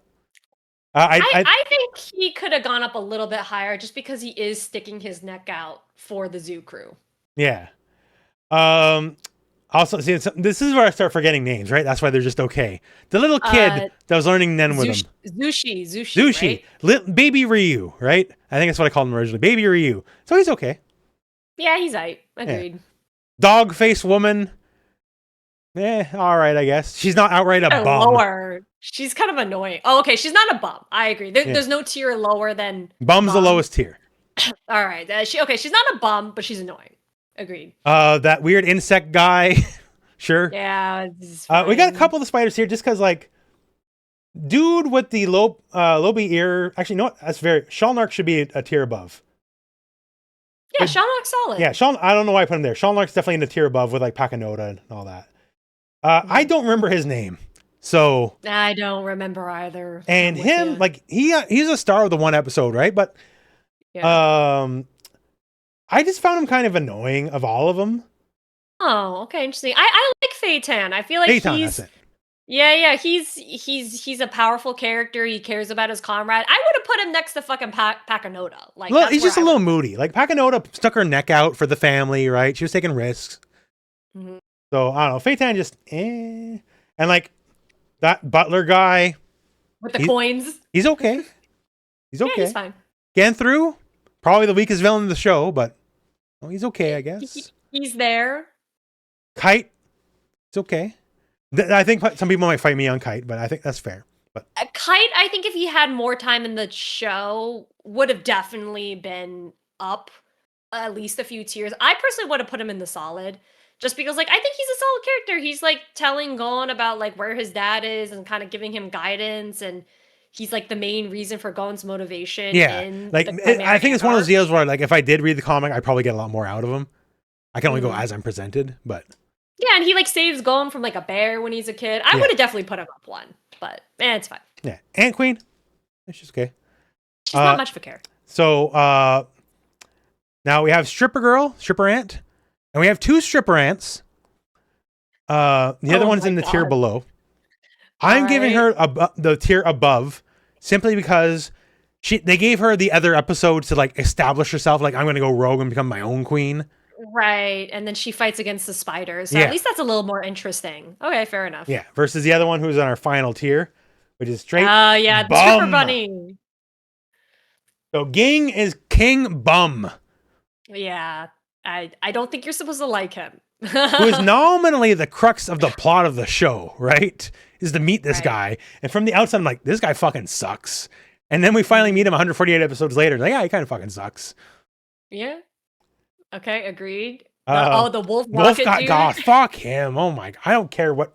When he finally turned into, like, a weird Shar-Pei dog after he lost all of his hair, that was something. But, like, he's a time thief. You cut him out of the show, we would have got an extra 5 episodes, like, of saved time. I agree. Wait, what's wrong with Ikalgo, though? This hurt me. This hurt me. I didn't want to do this. Okay. Ikalgo, if it didn't wound up where it went, Ikalgo might even been S tier for me. Okay. Ikalgo, when he first met Killua, one of my favorite moments of the show. Like, him, like, having all these self-realizations of, like, I can have a friend, right? Like, I was digging all that. Like, and him having, like, his own, like, I'll sacrifice myself for my compete. I loved everything about it. Mm-hmm. And then he got tied into the wolf/crawfish arc. I see, where he's, like, with the security doors, he's, like, messing around. Hours of my life gone for nothing. I see. I mean, I would have put him higher personally, but I get why he's down there because that little side arc does suck. If it wasn't for that, maybe S tier. I loved when he was introduced a lot. Okay. But that few episode span is my least favorite part of the entire show by a lot. Nope. And agree. Yes, there was stuff happening that was big. Like, that's where, like, some of the Miroum chairman stuff was happening, right? Mm-hmm. But fuck me, did that not just suck all the energy out of the room? Okay. I can respect that. Portal Boy, fuck him. I hate him so much. He did have a little bit of a redemption at the end, though. He had it, but that doesn't save him from being like, oh my God, this is bad guys. Like, And the fact this is one of the top guys they sent out to exterminate the ants when he's such a scaredy. He's like a fucking Scooby-Doo level of scaredy cat. His hair turns white after like one bad encounter where he didn't even meet anybody. Yeah, he did piss his pants. That is true. Like Shaggy and Scooby-Doo will have more. They're made of sterner fucking stuff than this guy. Yeah, it's kind of surprising that he's like a professional hunter, to be honest. Yeah, what? Like, it's a thing for, like, it's not a bad thing for a character to get scared. But like, I got so scared, my hair turned white, and I wasn't even in the same room as the guy, you know? Right. And it wasn't even Merriam's, what the fuck is N? It was Neferpato's, well, Grant is very strong, like, but that wasn't even the top dude.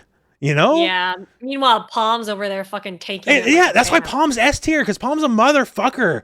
You put her up there, and like she's like, okay, I guess you know the saying fight or flight, right? Palm is fight. This guy is flight. Yeah, and what's worse is he's Palm's master. Yeah, and he's a fucking bitch. She should be running the show. Yeah, I know. I've changed my opinion. We can leave him in bum. Vice chairman. I don't think you're supposed to like him. He's just an annoying bitch. Yeah, he's annoying. Agreed. Yeah. Merriam, obviously not everyone's going to agree with me on Merriam, right? I don't like, the biggest thing that unsold me on Merriam was, the fight was cool. The fight with the chairman is really sick. I like that a lot. And I like the fact that he's effectively I like the fact he's the big bad. I don't like the fact they tried to give him like what is on paper a redemption arc when there was no redemption at all being offered. It's like, well, I'll only kill 90% of people. No, what? No. What I thought was going to happen, and granted, this is early on, what I thought was going to happen was they were going to double turn, and Merrill was going to become completely reasonable. Like, he's going to realize the error of his ways, become completely reasonable, and then his hand was going to be forced afterwards. But no, dropping the nuke on him was still the right answer. That was still the moral answer in the end. Yeah. No, I mean, I agree. He went from like murderous to like murderous, less murderous, but he literally made a friend, and his arc is him making a friend, and that's the whole, like, that's his whole character development. I made a friend, and instead of killing all the humans, I'll put you in a zoo. Oh, thanks. Right. Like, what? Yeah, I don't know if I'd put him in.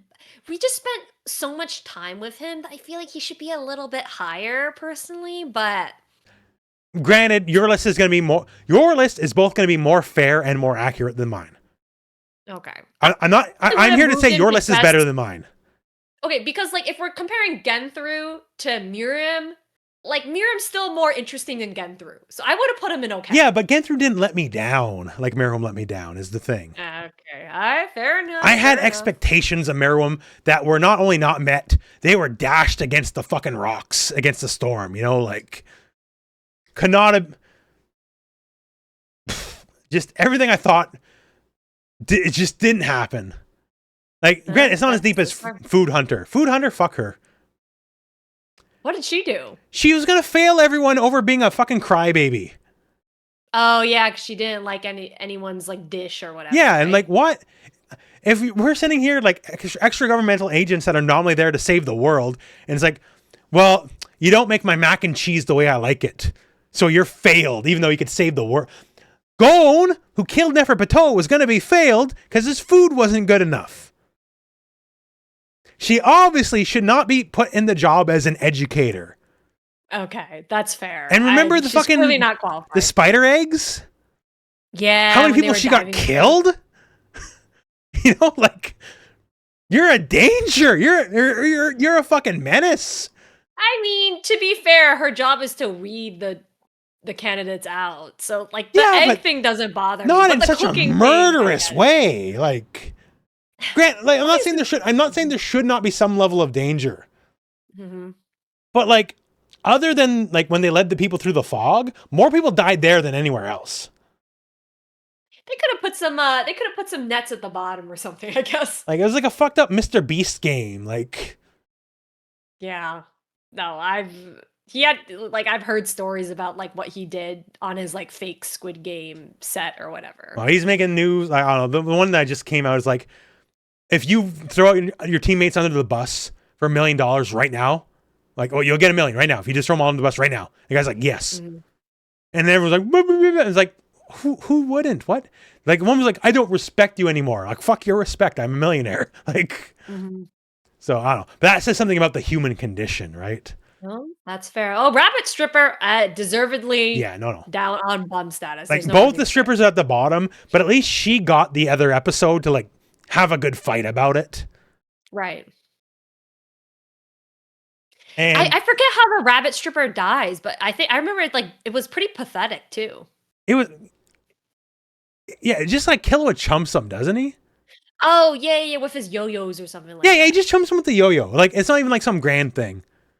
Yeah, okay. Agreed. He stays on the bottom. Yeah, and bottom 3 is like, speaking of wasting our fucking time in the Chimera Antark, here are the 3 kings, the 3 tiger generals of the West for wasting our fucking time.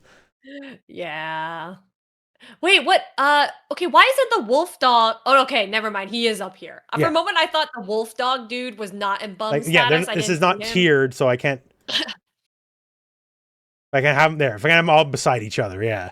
Okay, because I was like, no way, the wolf dude. Okay, yes, these other dudes wasted time, but the wolf dude is the king of pointless wasting there you time. go. So the 4 heavenly kings of wasting time in the Chimera Antark. There you go. Because like Crawdad, like I'll give Crawfish Dude at least at the very end, he had that moment with the village, which was nice, I guess, right? Yeah, it was cute, yeah. But like the lion dude, and the fact that the world didn't know about the ants when he killed that reporter on live TV, what the fuck? Like the fact that he just drowned, like what an end. I know, in his own water too. Do you think there'd be like an emergency, like, I don't know, reverse button where he could like bring the water back in? Guess not. And like the cheetah dude, he's like a bad freakazoid villain. Like fuck me. Like he does not belong in this show. He's just like, can't catch me. Like he's like a kid. He's like an annoying kid. Yeah, but that's for the first half that was fine. But then when they start splitting up the ants, then he becomes like one of the threats of the show. And like that wasn't fine. Yeah, and then he's like, I'm gonna develop my brand new power or whatever, and I don't remember that going anywhere. It didn't. He's just, I'm actually getting a headache a little bit just talking about these people. So, okay. And that's the tier list. So once again, maybe on Twitter, if you want to like quote tweet something or whatever, like you should make your own. Like once again, yours is going to be more fair, more accurate, and better than mine. I'm not here to dispute that. Because once again, I have Panda do with the sideburns because I think he looks fun. I can't even tell you what the fuck his name is. That's my S tier. Really quickly, can we look at some of the characters that didn't make the list? So yes, a bunch of characters I don't recall, or like the president that got offed. There's a mummy dude who's one of the spiders that I barely remember. Okay, yeah, him. But I barely remember. Like I remember this guy was one of the ants. Like who the fuck are these two? I don't even remember. The Shadow President. The captain at the beginning of the show where he's like taking Gon to the island or whatever. Yeah. Where the thing is. The old guy looking for Greed Island, the Batgirl. But most of these are like that gorilla is on screen for like 5 seconds. I'm trying to see if there's anyone of significance. Oh, the little girl who's the treasure hunter with the pink hat. Yeah, well, she's still very not significant. Okay, that's fair. Killua's sister, Kaluto. The spider was on screen for 5 seconds. I almost had him on the list just because. Oh, that's right. He's the really hardcore prisoner who gets his heart ripped out. Only because of the moment, because he's based off of Stan Hansen. That's a wrestling thing. Oh, okay. Oh, there's the guy that So's mom. Hisoka fought against in the arena next to like the monkey cheetah dude. Yeah, what's his name? Castor or something like that? Something like that. The shapeshifters. Okay, let's there's Kite as a little girl. I know. I saw them. Like, I'm not putting Kite on there twice. Yeah, no, that's fair. Oh, there's another spider, but I don't even remember that person's name.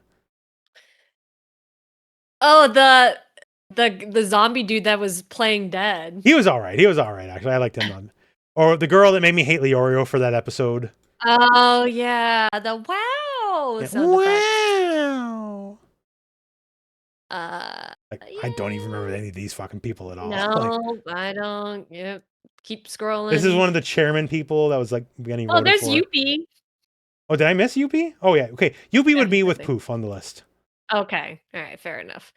Oh, Gon's Aunt Mito. She's a nothing. She's She'd like, be okay. okay, that's fair. What the Kim Jong Un character? Yeah, not Kim Jong Un. Oh, Oh, the Pingu. little Pingu was all girl. right. Pingu would be an okay. Yeah. The little girl next to him. That's the girl that makes the Oh, Cardcaptor the Sakura. Yeah, prophecies. She sucks. she kind of sucks. Yeah, not gonna lie. Yeah. Oh, the dart playing siblings that we saw for like that was fucking up Killua. Yeah. The Squid Pals. Wait, but what about the bee girl and the hunter boy that got killed in the Oh, yeah, Chimera they were Ant- all right. They were all right. They'd go into okay, I guess. Okay. All right. Fair enough. I'm trying to see who else. But I think it's fair to say, like, most of these characters are Yeah. nothing characters. Like, No, that's fair. What about Wing, their master, their Nen master, with the was he? He's so bland. If he's on my screen right now, I can't even see him. He's so bland. he's all the way at the bottom. All the way. He's like third to the Oh left. yeah. You have the He's glasses. so. Forgive me for not sort of glazing over when his face showed up. Like, No, that's versus fair. like that turtle dude was cool. Oh, Dog did that Diary turtle- guy. He was all right. Oh, that's right. Yeah. Who I are don't any even of these remember people? these. Oh, Ra's al I Ghul. don't- Oh, that's right, Kazgara. Yeah. Yeah, no, I think it's fair. I don't really. These other characters are very minor, so. Yeah, so that's my list. Like, I encourage you later on if you want to just make your own list, because like I said, it'll be better than mine. And then people can contrast and compare. We can both post it on Twitter. Oh, excuse me. Yeah. Do you want to send me? Can you send me like your format or whatever? Is that an Yeah. option? I'll send you and you can rewrite it however you want. But I'll send you the list. Yeah. Okay. Okay. Cool. So you can post your tier list in like I don't know like in the. I'll give some YouTube Twitter tech. So as y'all know, if you post a link, right, it's suppressed on Twitter. Mm-hmm. But what you then do is quote tweet yourself with something else. That's not suppressed. Okay. So I'll whenever I post this, I'll quote tweet myself and I'll use the tier list. Okay, I like it. All right, I'll quote tweet you and I'll put the tier list there. There we go. That sounds like a plan. But yeah, so that said, that's basically the end of our Hunter x Hunter journey.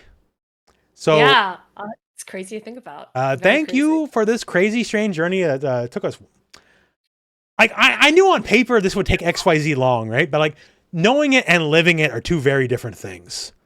Well, we are nothing if not committed, right? Because we could have very well just dropped the podcast at any point. We all have separate lives. We all work, like, or we could have just stopped when Net Impact didn't do well. Yeah. Right? That would have been totally valid, but we didn't. We kept through. No, and instead, we did the most unlikely thing, and we forged an unbreakable bond that will soon take over the FGC.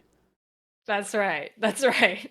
I legitimately am like very grateful for this experience because I remember how it started was you were like, hey, any takers for a Hunter x Hunter podcast on Twitter? And I was just like, yeah, sure, why not? Yeah. Like, I'll raise my hand. I know some things about Hunter x Hunter and like we were mutuals on Twitter at the time, but I feel like we've talked a couple times beforehand, right? But yeah. We definitely haven't talked for hundreds of hours beforehand, like now. No. Yeah. And now I feel like we're like really good friends. I've gotten to know you really well. We went to Holiday Matsuri together. Yeah. I mean, it's just, it's been such a great experience. I am a little sad to almost see it end. Oh, the end of an era. This is one chapter ending, yes, but the book ain't anywhere near done.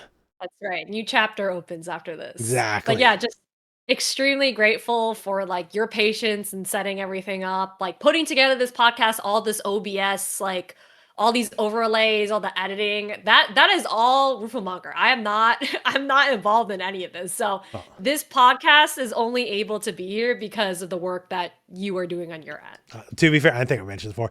This is all smoke and mirrors. Like, this is so work. I'm sure an actual pro could do this so much better and faster, but if this looks halfway decent between like this and like, oh hey, we can like do more scene trends. And of course, come the new show, have more graphics, more scene transitions.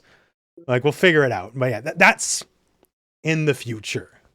Yeah, for sure. And I'll have to learn that from you because I don't know how to set up any of this in OBS. So Yeah, no, don't worry. TBD. I'll teach you my dark secrets, and you'll probably find a much better way to do it once you learn how to do it. That we shall see. I am no expert in OBS myself. I do the bare minimum in it just to record footage, and I call it a day. But that said, so this is goodbye for now. For now. For going with the wind, but not for us. So for this time, but not the last time, thank you very much for watching with us. We very much appreciate it. Stay tuned for more when we have more on our adventures to come. We'll post on socials. I'll probably post something even on here. Even if the new show doesn't wind up being on this channel, I'll still post something to give you all a heads up on this channel. We'll get there when we get there. But this has been the Rooflemonger. And BABERUTHLESS. And thank you for enjoying us on our incredibly long and strange journey. And till next time, we'll catch y'all later. See you later.